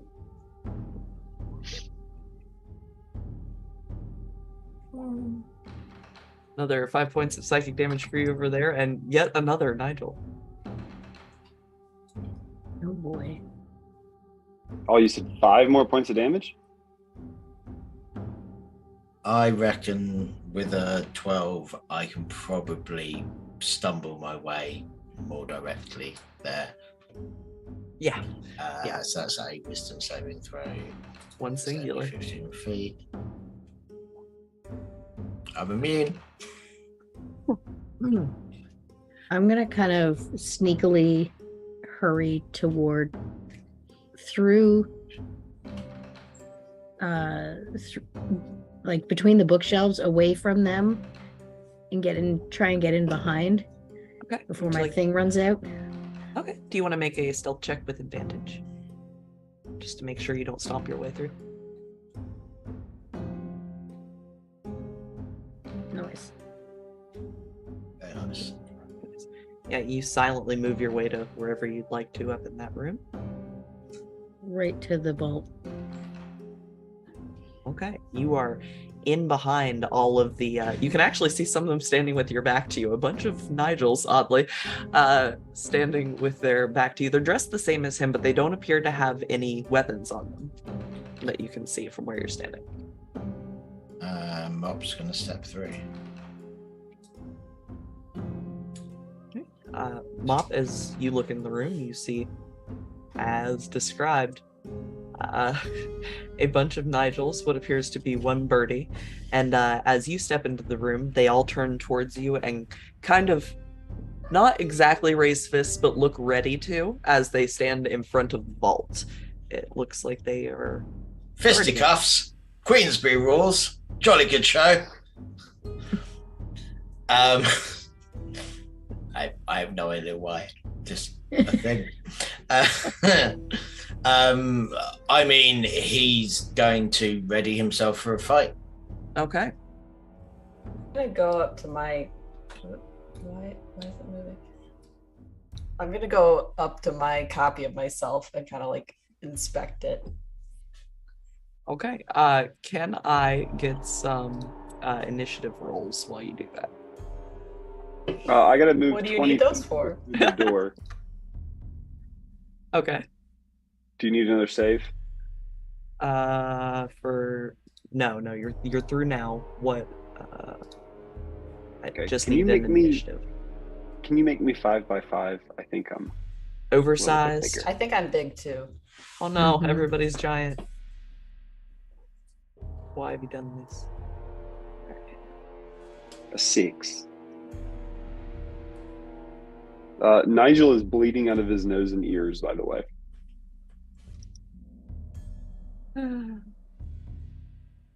Mop Don't is, worry, I got all the stuff. Mop is very confused about what is going on. There. Let me just roll all my initiatives here. Also, that is a fantastic trap. Which one? The mirror room, I think, Oh. is genius. Thank you. See. Want to know how the duplicates got there? If it was item related or just every wisdom save failed. I didn't go for an item, so Oh, that's true. Wisdom saves then. All right, let me get everybody in descending order. The two doppelgangers at the back are technically first, but ignoring them for just a second. Azel, you are in behind of everybody right now, and you can see the two at the back getting ready to do something.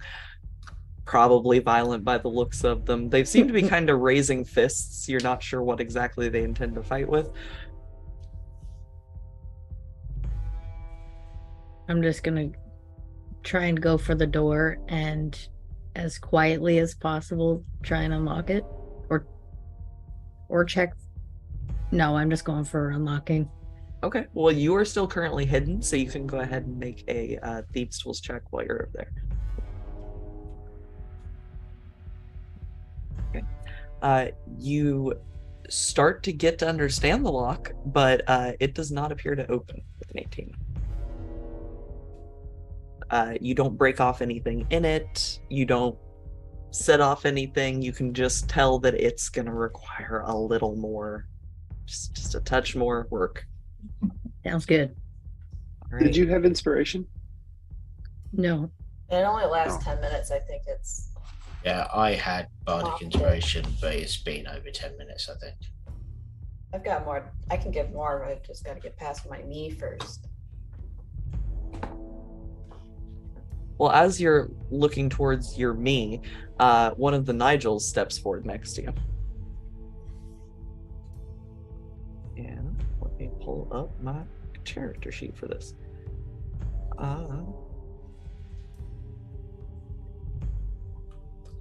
It attempts to attack you. Hey, yo. I thought we were friends. You thought Me too. wrong. Does an 18 hit you? Yes. Then I assume the second one does not. Up on screen No. there. Alright. That is 1d6. That's 4.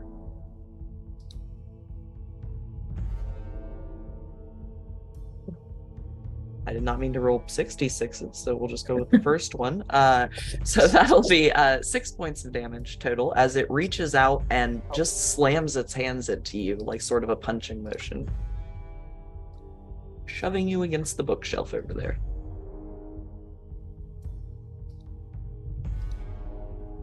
Well, that was rude. That will bring it to your turn. Avis.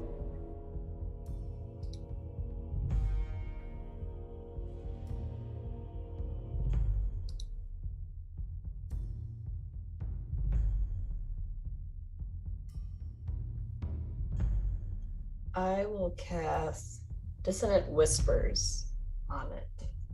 All right, So it needs a wisdom saving throw. you got it.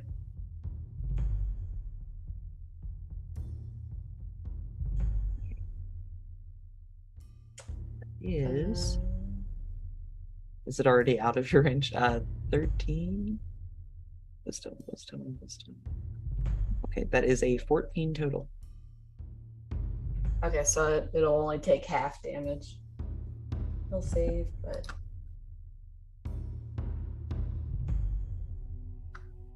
it'll take do a round down and round up. And that half of 15 psychic damage. 7. It's just Sorry. like all of fine. the worst songs, the most annoying, stuck in your head songs Birdie knows start to play at the same time at like deafening volume in its head. All right, is that the Nigel one or the Birdie one? The one that hit me, was that Nigel? That was Nigel. So you watch as he kind of holds onto his ears, and you can see a blood that is not human colored leaking out from under his hands. Does that end your turn? Yes. All right, that brings us to Mop. Mop, your friends are over there smacking your friends. This is all very confusing. It's really tempting to use Thunderous Smite, but Do it. I don't think he would. Really? No. He is going to basically come and try and. Can I get my way to here? If you would like to make an acrobatics or an athletics check to kind of just get in between everybody, you're small, so it shouldn't be too much of a problem for you to dive between legs. Oh, in fact, I'm small and I have squat nimbleness. Does that do anything? Sounds like it does something. Advantage on athletics or acrobatics checks you make to escape from being grappled. So no, but I will make an athletics check.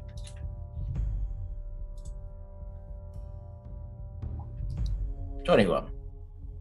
You watch as your small koboldish friend just rolls his way through legs and kind of pops up over on the other side in between a few of these doppelgangers.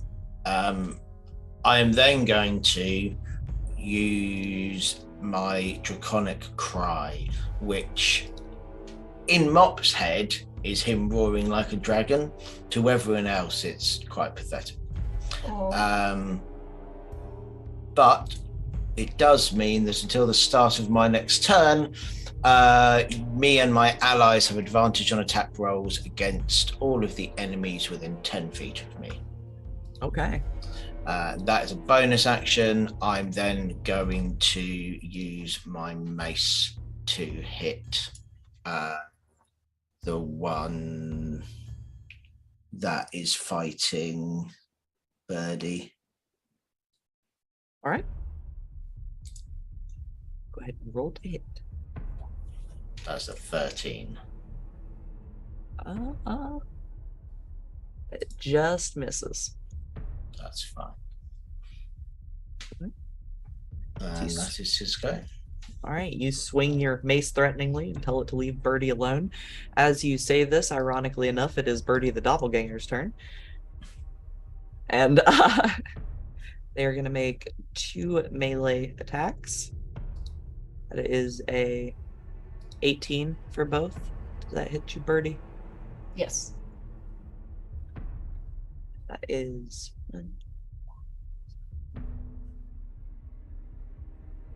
that is a total of, I think, 9 points of bludgeoning damage. That's not good. Yeah, between the 2 hits as it bludgeons either side of your face. The hands, suddenly, it still looks like you, but you can see that the hands are just kind of almost large block shaped at this point. They seem to have at some point stopped looking as much like people hands. Getting beat up by Lego people. Nigel, that brings us to your turn. I will come over and try and hit me. Okay, you try and hit you. Does a 25? Yeah, I crit him, right? Mm-hmm. You sure did. That's great. Then he will take 5 doubled to 10 plus 3, so he'll take 13 points of bludgeoning damage. 13. All right. He is not looking good. You don't think? Oh. Don't think it could take another decent hit, that one. All right. I will strike him again. I'll spend a key point and use my flurry of blows. So I get 2 more attacks. 19 to hit. 19 does hit. 7 bludgeoning damage. Right. He is still standing, but is kind of starting to weave a little bit and not in the fun boxing way. All right. Another 19 to hit and 7 more bludgeoning damage. All right. You all watch in a very disturbing moment as in a first, one of your friends beats himself to death. Good. And then I'll step into that square where that thing just squished. You watch as it melts into a pile of goo that you immediately step in, kind of this gray viscous material. Well, that's gross. And I'll take up this position. That's my turn. I attacked all 3 times. All right. Another Nigel doppelganger moves in behind for backup. There are so many Nigel doppelgangers. And one of them is going to try to attack Mop, because he is next to them.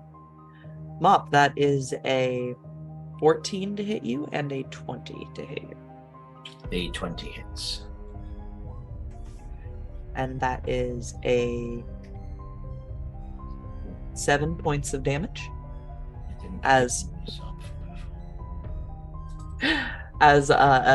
a friend who looks rather like your friend reaches down and just kind of slaps you a little bit across the side. You're small enough that his hand takes up a good portion of you. Was it 7? 7 bludgeoning. Nice. Yep. All right, and then one more Nigel. This one is just next to the Birdie doppelganger, so the only thing within distance is Mop. Sorry. That is a 15 and a 12. No, they both miss. All right. So- Having getting hit by the other one, you see this one coming. So, for those of you who can see Mop, what he's done is pulled an old washboard off his back, and it's got some like tied on straps that are around an arm, and that's what he's using as a shield. All right. So Mop, you see him kind of successfully dodging and actually really well using a washboard shield. It seems to be working out pretty well for him. That brings us back around to Azel. Azel, you were at a door. None of the Nigels appear to have noticed you as of yet, but you are still currently invisible, I think. Yes. I'm gonna try the. Yeah, I'm putting faith in my friends. I'm gonna try the door again. Okay. Get mad. Oh, it's the same damn roll. You're still having issues with it. You do hear it click another time. You think you've gotten a little bit further. You just feel like if you were just a little, not this much better, you might be able to get it fully unlocked, but currently you're just at that halfway point still. Damn it. Okay. I'm gonna stay where I am for the time being. You got it. That brings us back around to Birdie. Avis Birdie. I have to be able to see someone to give them inspiration. You know, I don't know. You might be able to click on Bardic Inspiration in the character sheet, and it'll usually pull up the description in the chat. That could hear me. So... Yeah. You do know your friends in the room, and you know where they were headed, so... Okay, so I will attempt to inspire Azel. All right. Let me ask my patron for a good inspiration. This went so well last time. Does not like illegal activities.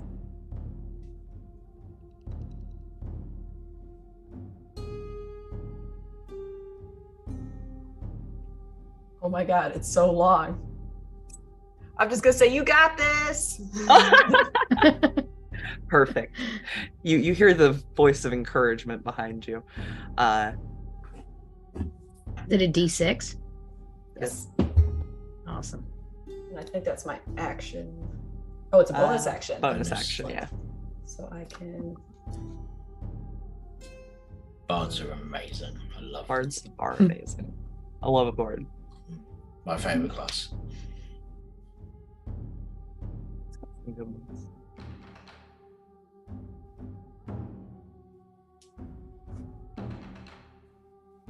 So we got inspiration as a bonus action.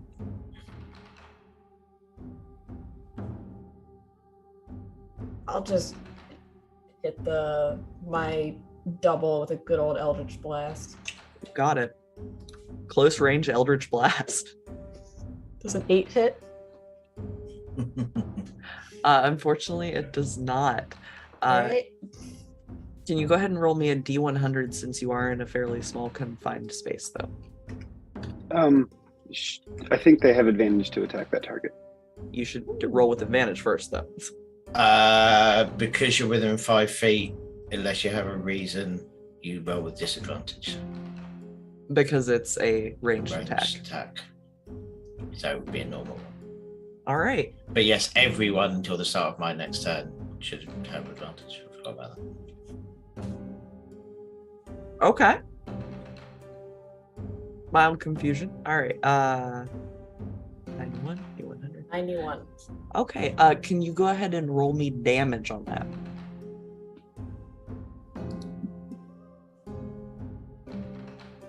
Nine. All right. You all watch as a small bookshelf next to you lights on fire. The books appear to be very dusty and flammable. So there's about to be a wall of fire next to you. I'll have that up in just a second. Is there anything else you'd like to do with your turn? No. I've done enough damage, I think. That brings us to Mop. Mop, there's another dragon in the house by all appearances at the moment. Mop is so confused. He's just gonna hit a thing in front of him. Okay. Hang on. Bonus actions. Let's check.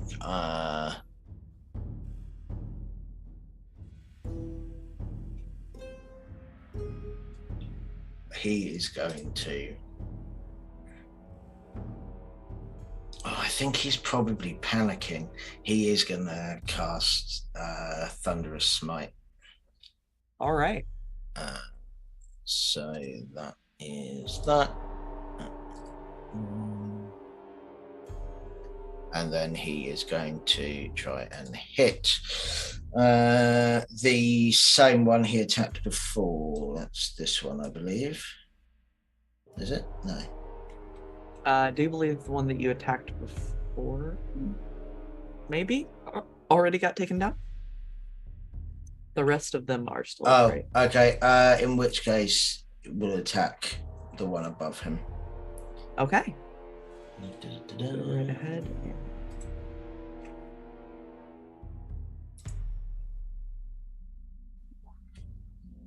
That is only a 10. And unfortunately does not hit you up. And that is his go. All right. And the Thunderous Smite only applies to what it hits, right? Yeah, so it applies to the next attack that hits within a minute. Gotcha. And I'm concentrating on it. You got it. All right, there is a birdie doppelganger. I was like, a birdie? Wait, I thought I just saw that. A birdie doppelganger. Does a 15 hit you, birdie? Yes. All right.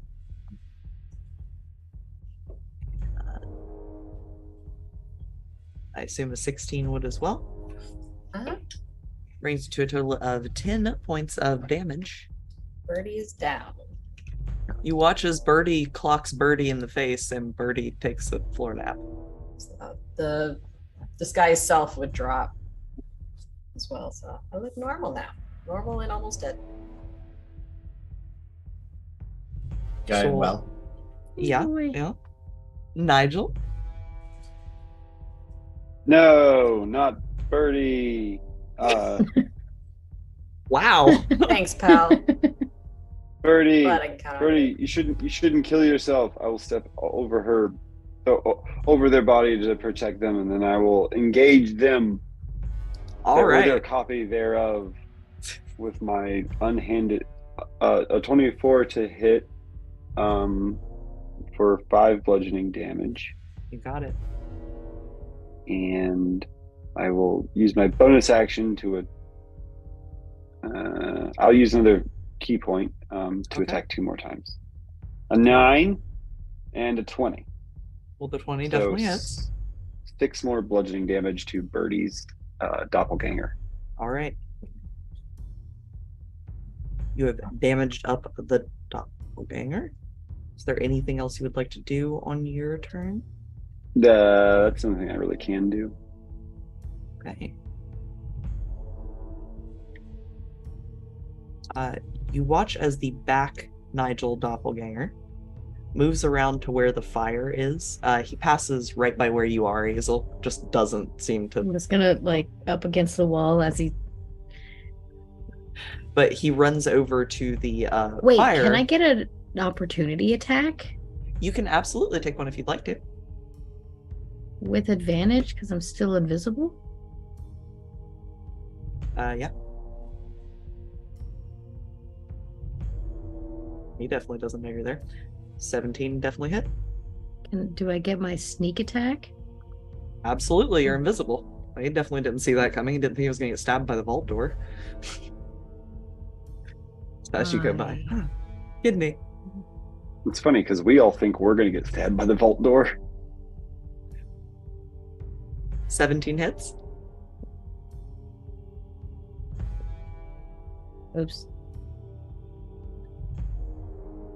That's the sneak. Okay.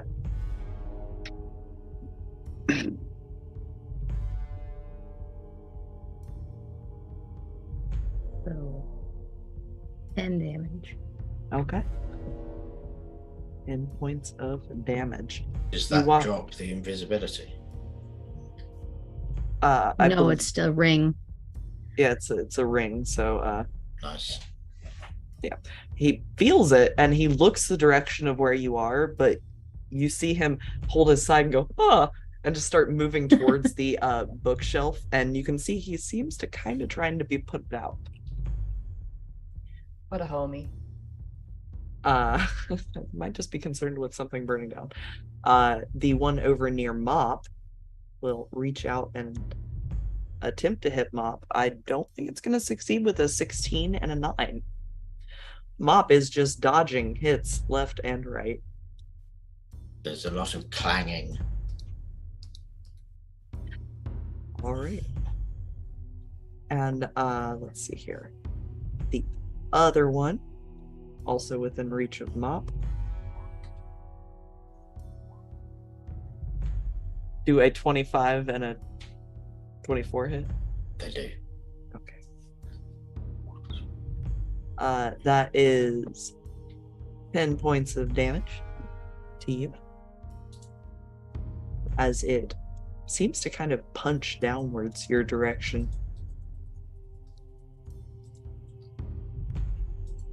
I am bloodied. All right. That brings us back around to Azel. Azel, you are still at the door. You are still invisible. There is a slightly concerned Nigel that glances over at you occasionally while trying to put out a fire. But other than that, I'm gonna leave that guy alone for a minute. All right. And run through the one directly behind me.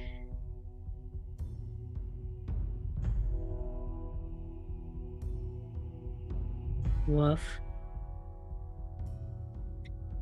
I used all my good rolls, guys. Dang it. Okay. And then I'm going to I know I'm still invisible, but I'm going to disengage and move back so they don't swing blindly. Yep. And you definitely see them go, as they feel something just go by kind of close to their skin, but there's nothing there. Is that it for you? Yes. Okay.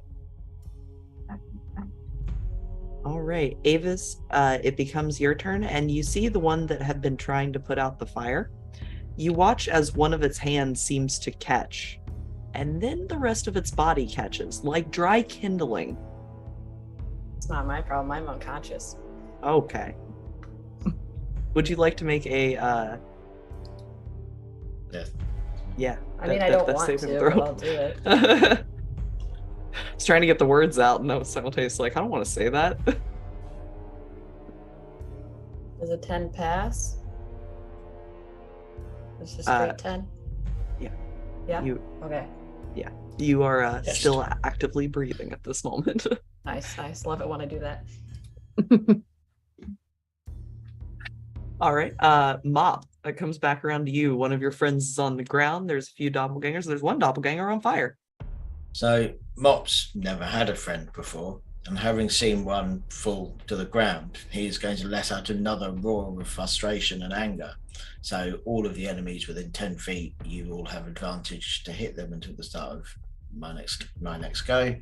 And he's then going to reach out and touch your hand and give you 7 healing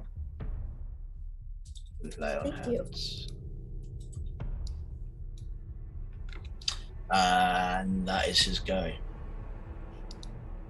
All right. Let's see here.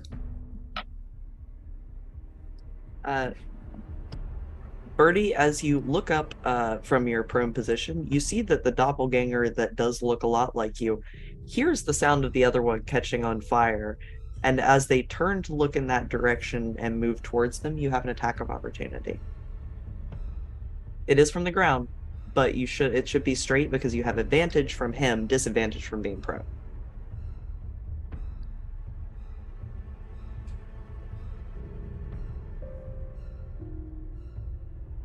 I'll just try and stab him. All right. Shanks all around. Natural 20. Yeah, I'd say you managed to stab you. You all watch as Birdie from the floor just upwards. It's Nice. How do I do a crit on D&D good Beyond? question. It's a very good If you right click on it. Oops. I just regular clicked on it. Right click. Oh, crit damage. there you go. Roll.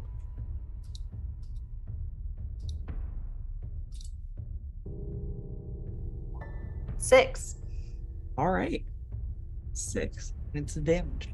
That one appears to not be doing so well. Suddenly, Birdie is limping a little bit. Other Birdie, not you, Birdie. Probably limping a little bit too. You Once I haven't get even up. gotten up yet to limp, Once I get so up. who knows? That brings us back around to Nigel, the actual. The one whose All fault right, this well- all is. I'm gonna step up beside old the brand new kobold here, and All right. I guess I'll try and hit the one. I don't know. I'll try and hit this one here. Okay. And I'll go ahead and spend my key point now, so I can attack it 3 times with advantage. A 24 to hit, 17 to hit. Wow, and an 8 to hit. All right. Well, the 8 would not hit. The 15 Okay, would, so and the 17 would. Or the 24. Then if 12 that's points. what- Yeah, 24. It'd be 12 points of bludgeoning damage then. As I just slap them back twice in the face. That's this one right here that you're looking The one for? that's in. No, this one here. Okay, the one diagonal. Gotcha. 12 points. Takes 12 points of slashing damage. You watch as a fairly inhuman blood color begins coming out of it. And that's my turn. Alright. Rolls back around to the Nigel doppelganger on fire. You all hear kind of a raspy, kind of screechy noise as something turns to ash over behind that bookcase. It doesn't sound great, and It's fine. Nigel, it's a little freaky to hear your own voice scream a little bit of a death knell. But that being said, the Nigel that is still near Mop is still very much alive, but you have come up and hit him. So he will be attacking actual Nigel for a 8 and a 26. The 26 hits. The 8 does not. It's a crit as well, isn't it? Sure is. I believe that's double dice, right? Yeah, you rolled the 2d6. That's why I was saying I believe it's double dice. So 9 plus 2. I 12 am points. unconscious. 12 points of damage. Nigel goes unconscious. Very nice. So as Nigel goes unconscious, you see that one of the remaining Nigels briefly looks down in a mild amount of concern before snapping back to reality, and then attempts to smack the unconscious Nigel in front of him. Does a 16 break your AC? Oh yeah. All right. It doesn't look great down there. So I failed 2 death saving throws. As far as you know. Azel, you see a few of your friends variously on the ground, some of them awake, some of them not. A kobold desperately trying to keep people alive. Crap. I'm gonna go for the one that's right in front of Nigel. The actual Nigel. Go for it.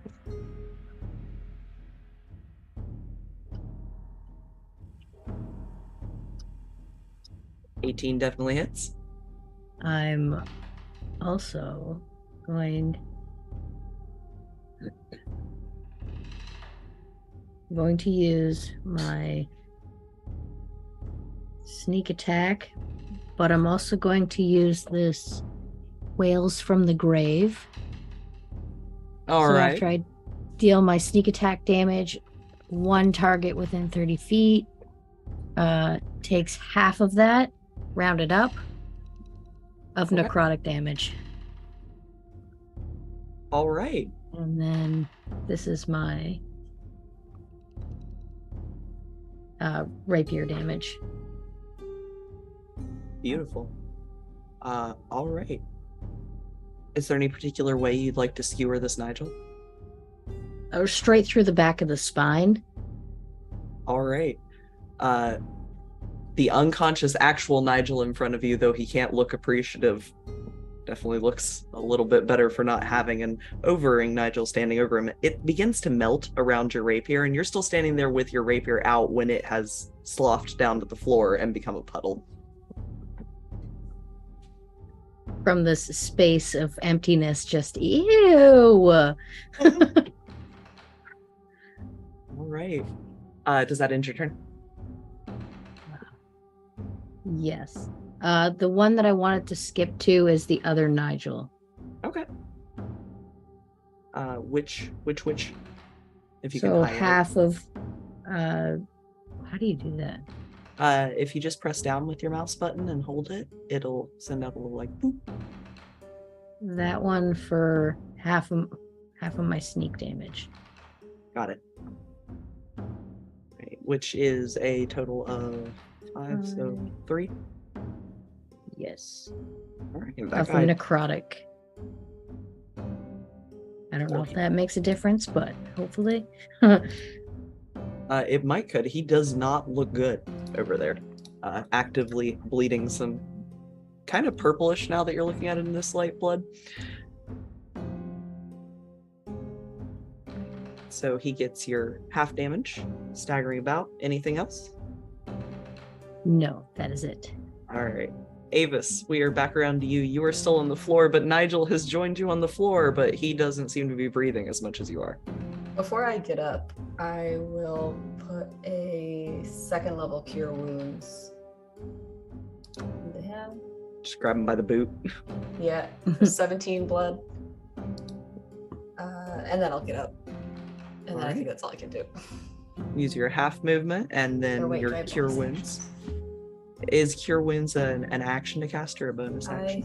I think so. I think it's an action. Yeah, it's an action. There you go. So you have one bonus action if you'd like to do anything with it. Let's see if I got any of those. Bonus action.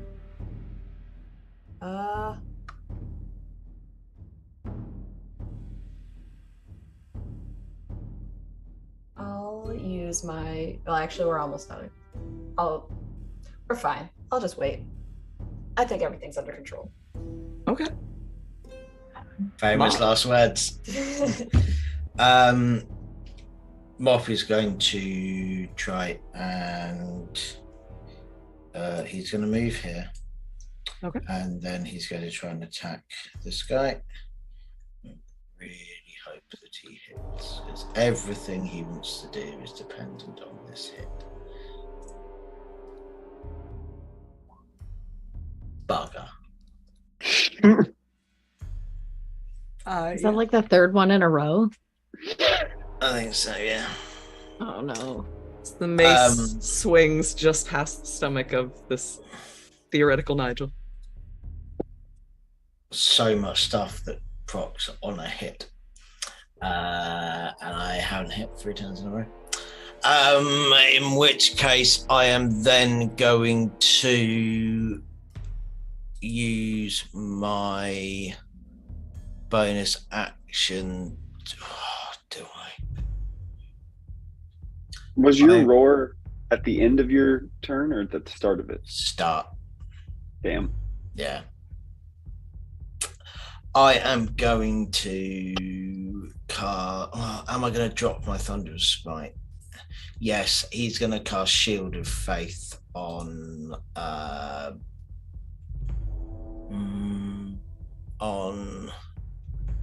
Birdie. All right. so you have a +2 to your AC. I'm now concentrating on that, and Thunderous Smite has dropped. All right. So that is Mop. We have Birdie's doppelganger, which looks to be fixing to move past you, Azel. Do you let them go by unimpeded, or? No, I'm gonna swipe. Okay. I'm worried. Go for it. Noise. Yeah, you can definitely catch him. Reaching out with your rapier. Does that count for sneak as well? Woof. Okay, so a total of 12. Well, the already damaged Birdie doppelganger joins yet another doppelganger on the end of a rapier, as a lot of them have died this way by this point. As he runs, can I like slice his head off as he's running past? Just get him. You have a little bit of trouble slicing it fully off with a rapier, but what happens is you do stick it in through the front, and as it's going past, you kind of drag along with it, and it's mostly detached. I'll take it. It's definitely not the full broadsword, but it's still pretty cool. As that Birdie slumps to the ground, leaving one Nigel doppelganger in the room, it is the real Nigel's turn. From the floor, Nigel, you've had some healing pumped into you. You're looking up at your friends and some new friends surrounding you as you lay on the ground, and one left over you standing in the room. Okay, well, I will stand up. All right. And then I will fight myself. I'll attack it once and then bonus action attack it again. So I'll try and hit me twice. 14 to hit and the 12 to hit. The 14 hits. Yeah, he takes 4 points of bludgeoning damage. All right. 4 points. And that is my turn.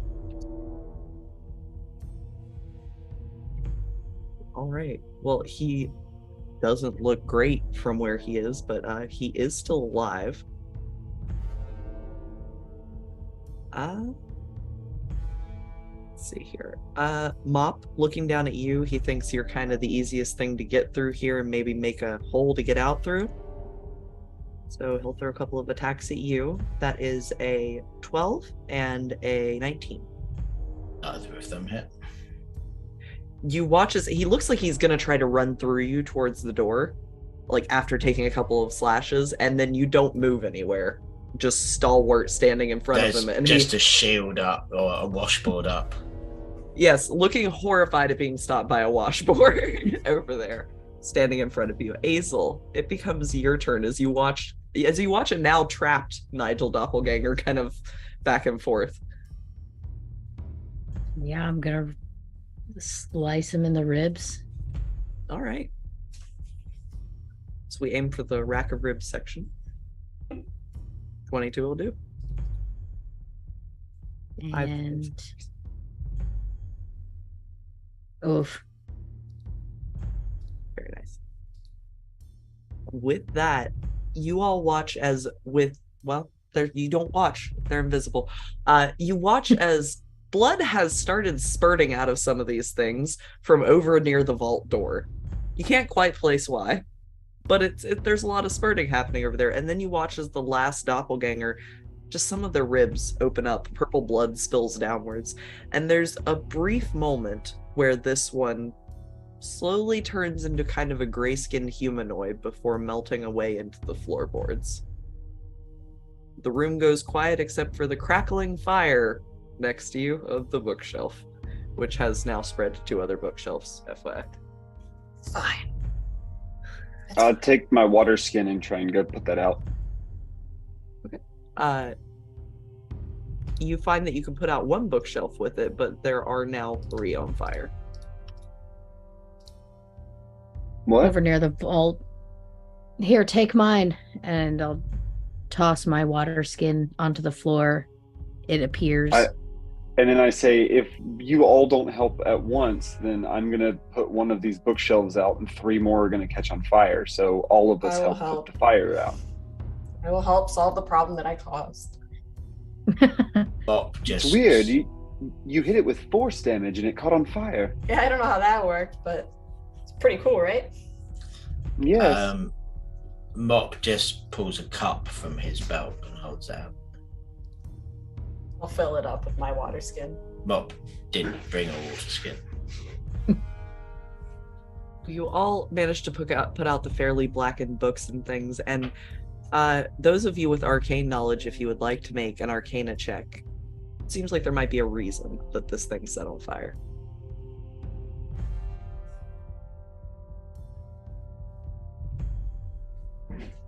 Don't know anything. That's a 2. I know nothing. I'm just gonna go back to trying this damn door. Go right ahead. Mop. Can I aid them? Go ahead. If you want to Just I gonna say, do that instead. Sorry. I was just going to say, Mop is not looking very well and is kind of holding places where he was hit and is kind of looks up and goes, well, not bad for my first fight. You did great. Here is some healing. You can have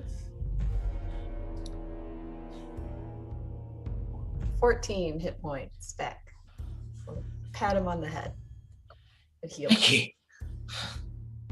And then he's just going to like sit down out of breath and a bit battered.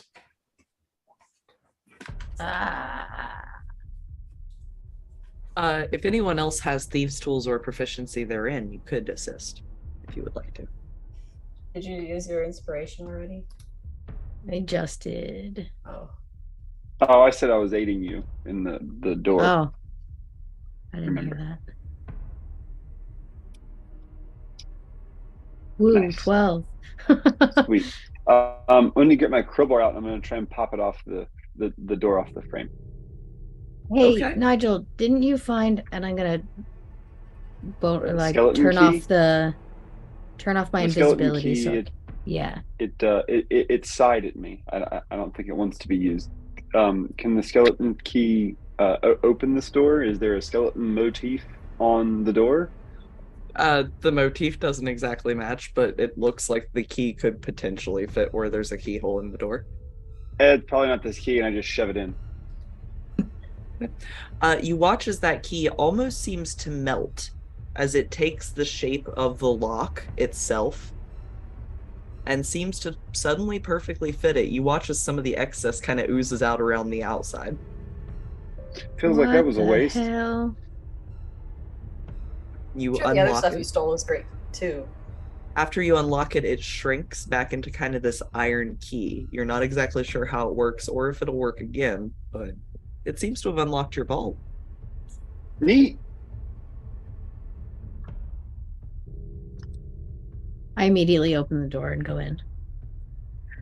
As you are looking in here, you see, sitting in the middle of the room on a plinth, what appears to be kind of a golden goblet with a laughing face motif on it. But off to the sides, you can see multiple gold-banded treasure chests and piles of books and other things.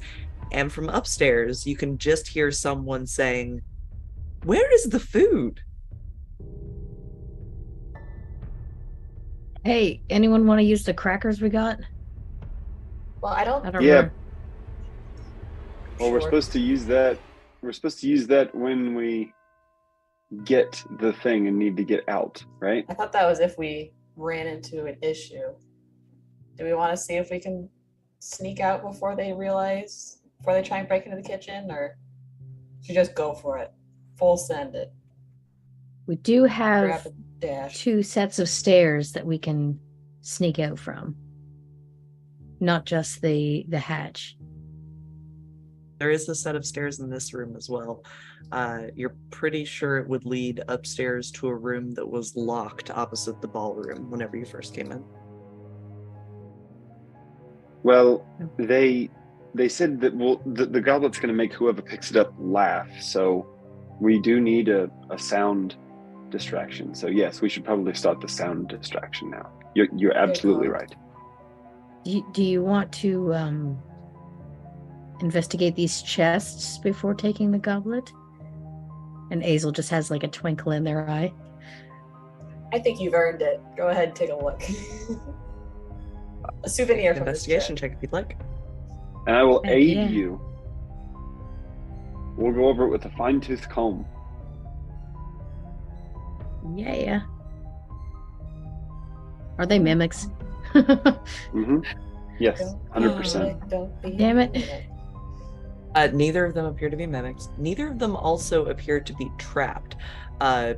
Neither of them are particularly locked. Just peeking inside, you can see a fair amount of what appears to be just kind of straight golden gems inside of them. They look All right, everybody fill your pockets. I The immediately chests, start- the chests carryable. One could, if one were so inclined, to carry a large chest out. Could a kobold with strength 17, would he think it's, bearing in mind he's got an intelligence and a wisdom of 8, would he think that he could carry this out? You've carried bigger things on your back before. Your biggest problem is probably going to be getting through doors. He's just gonna pick it up. You all watch as a kobold lugs up a giant chest onto his back. He's ready. Right. Well, I can't do that with the other one, and I just continue filling pockets. All right. And I I will sound also like a do so. change purse now. Beautiful. Here, put it here. Put it in the sack with all the other magic items. Just fill it up. We'll have one big treasure sack. I better double start sack it. Gold's Put in the heavy. rest in. All right. So as you all fill up a treasure sack, you've taken, as long as you're comfortable taking, you can try to take longer if you want to gather treasure and things. We should probably not Who's- push our luck. Yeah. Who's picking the let's- goblet up? Who laughs the quietest? I mean, Well- I've got my hands full. We can set the popper off. You set it off? Do I have like a piece of fabric that I could like tie over my own mouth before I pick this thing up? At least kind of Sure. muffle it. Didn't he say you have to drink out of it to laugh?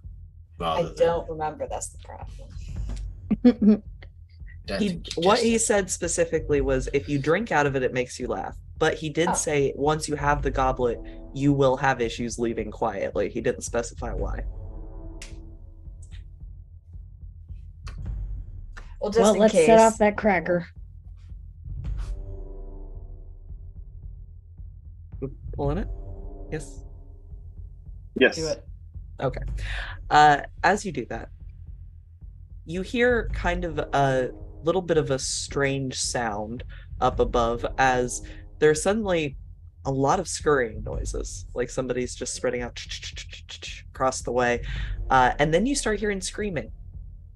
Men, Let's women, go. just various people screaming Oh upstairs. boy. Time to go.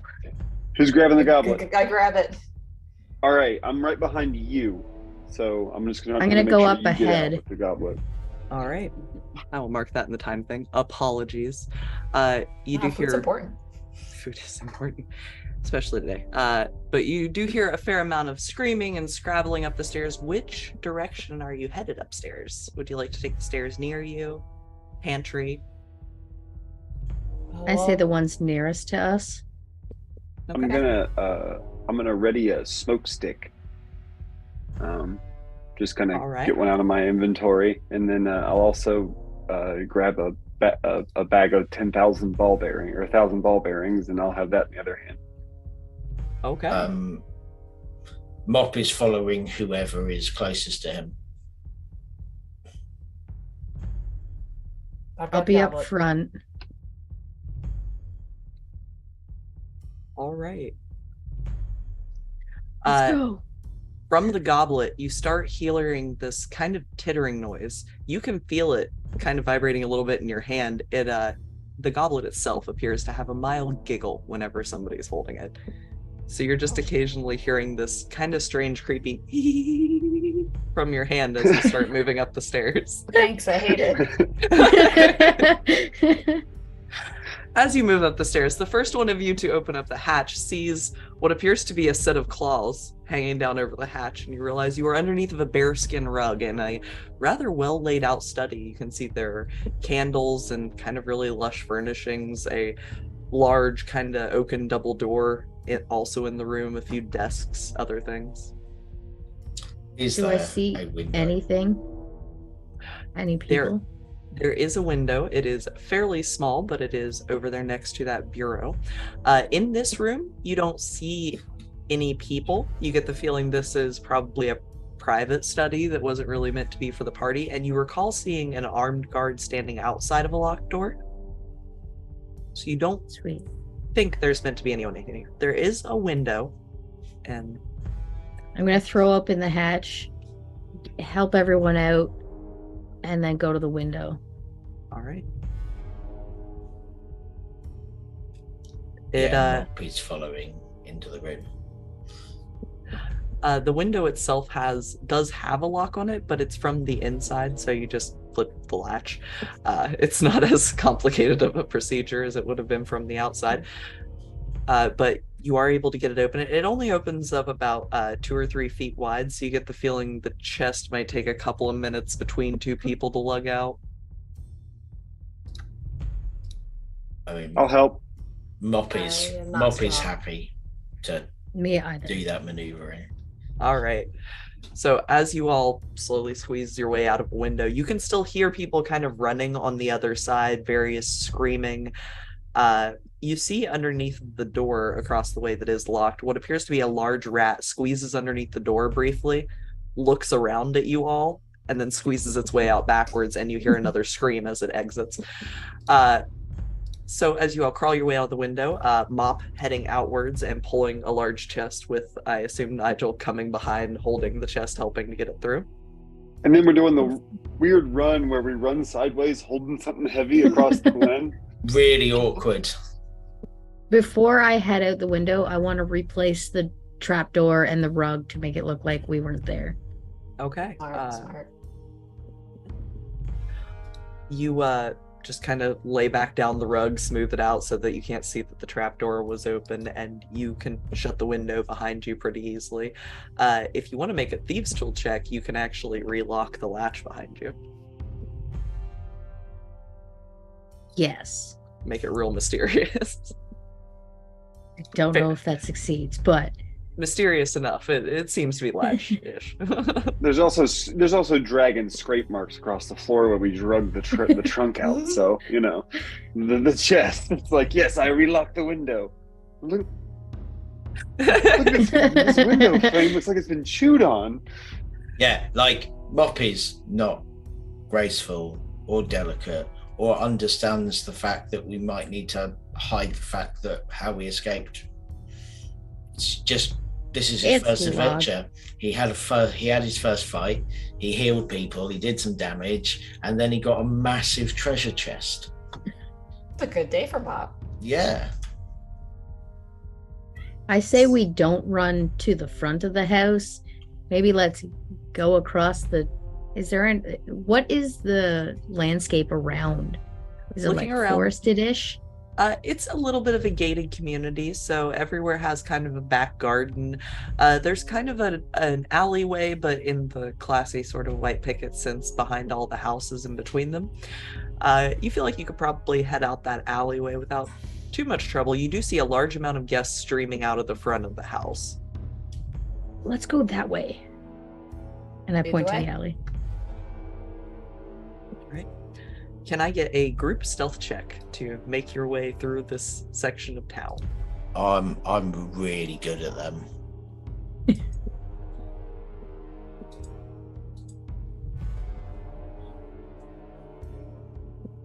Finally, a good roll.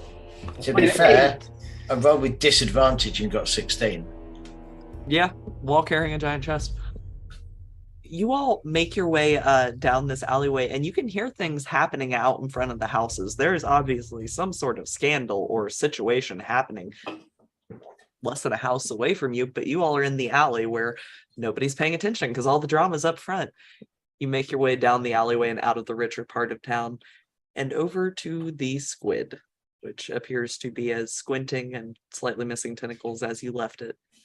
Inside, you can just see a few candle lights, and it doesn't sound like the music's gotten any less sad. But as you enter the doorway, get ready to get your reward and possibly attend a pretty fun prank festival. That's probably where we'll end it for tonight. Yeah. Another job well done. I mean, We got a huge ass chest full of treasure.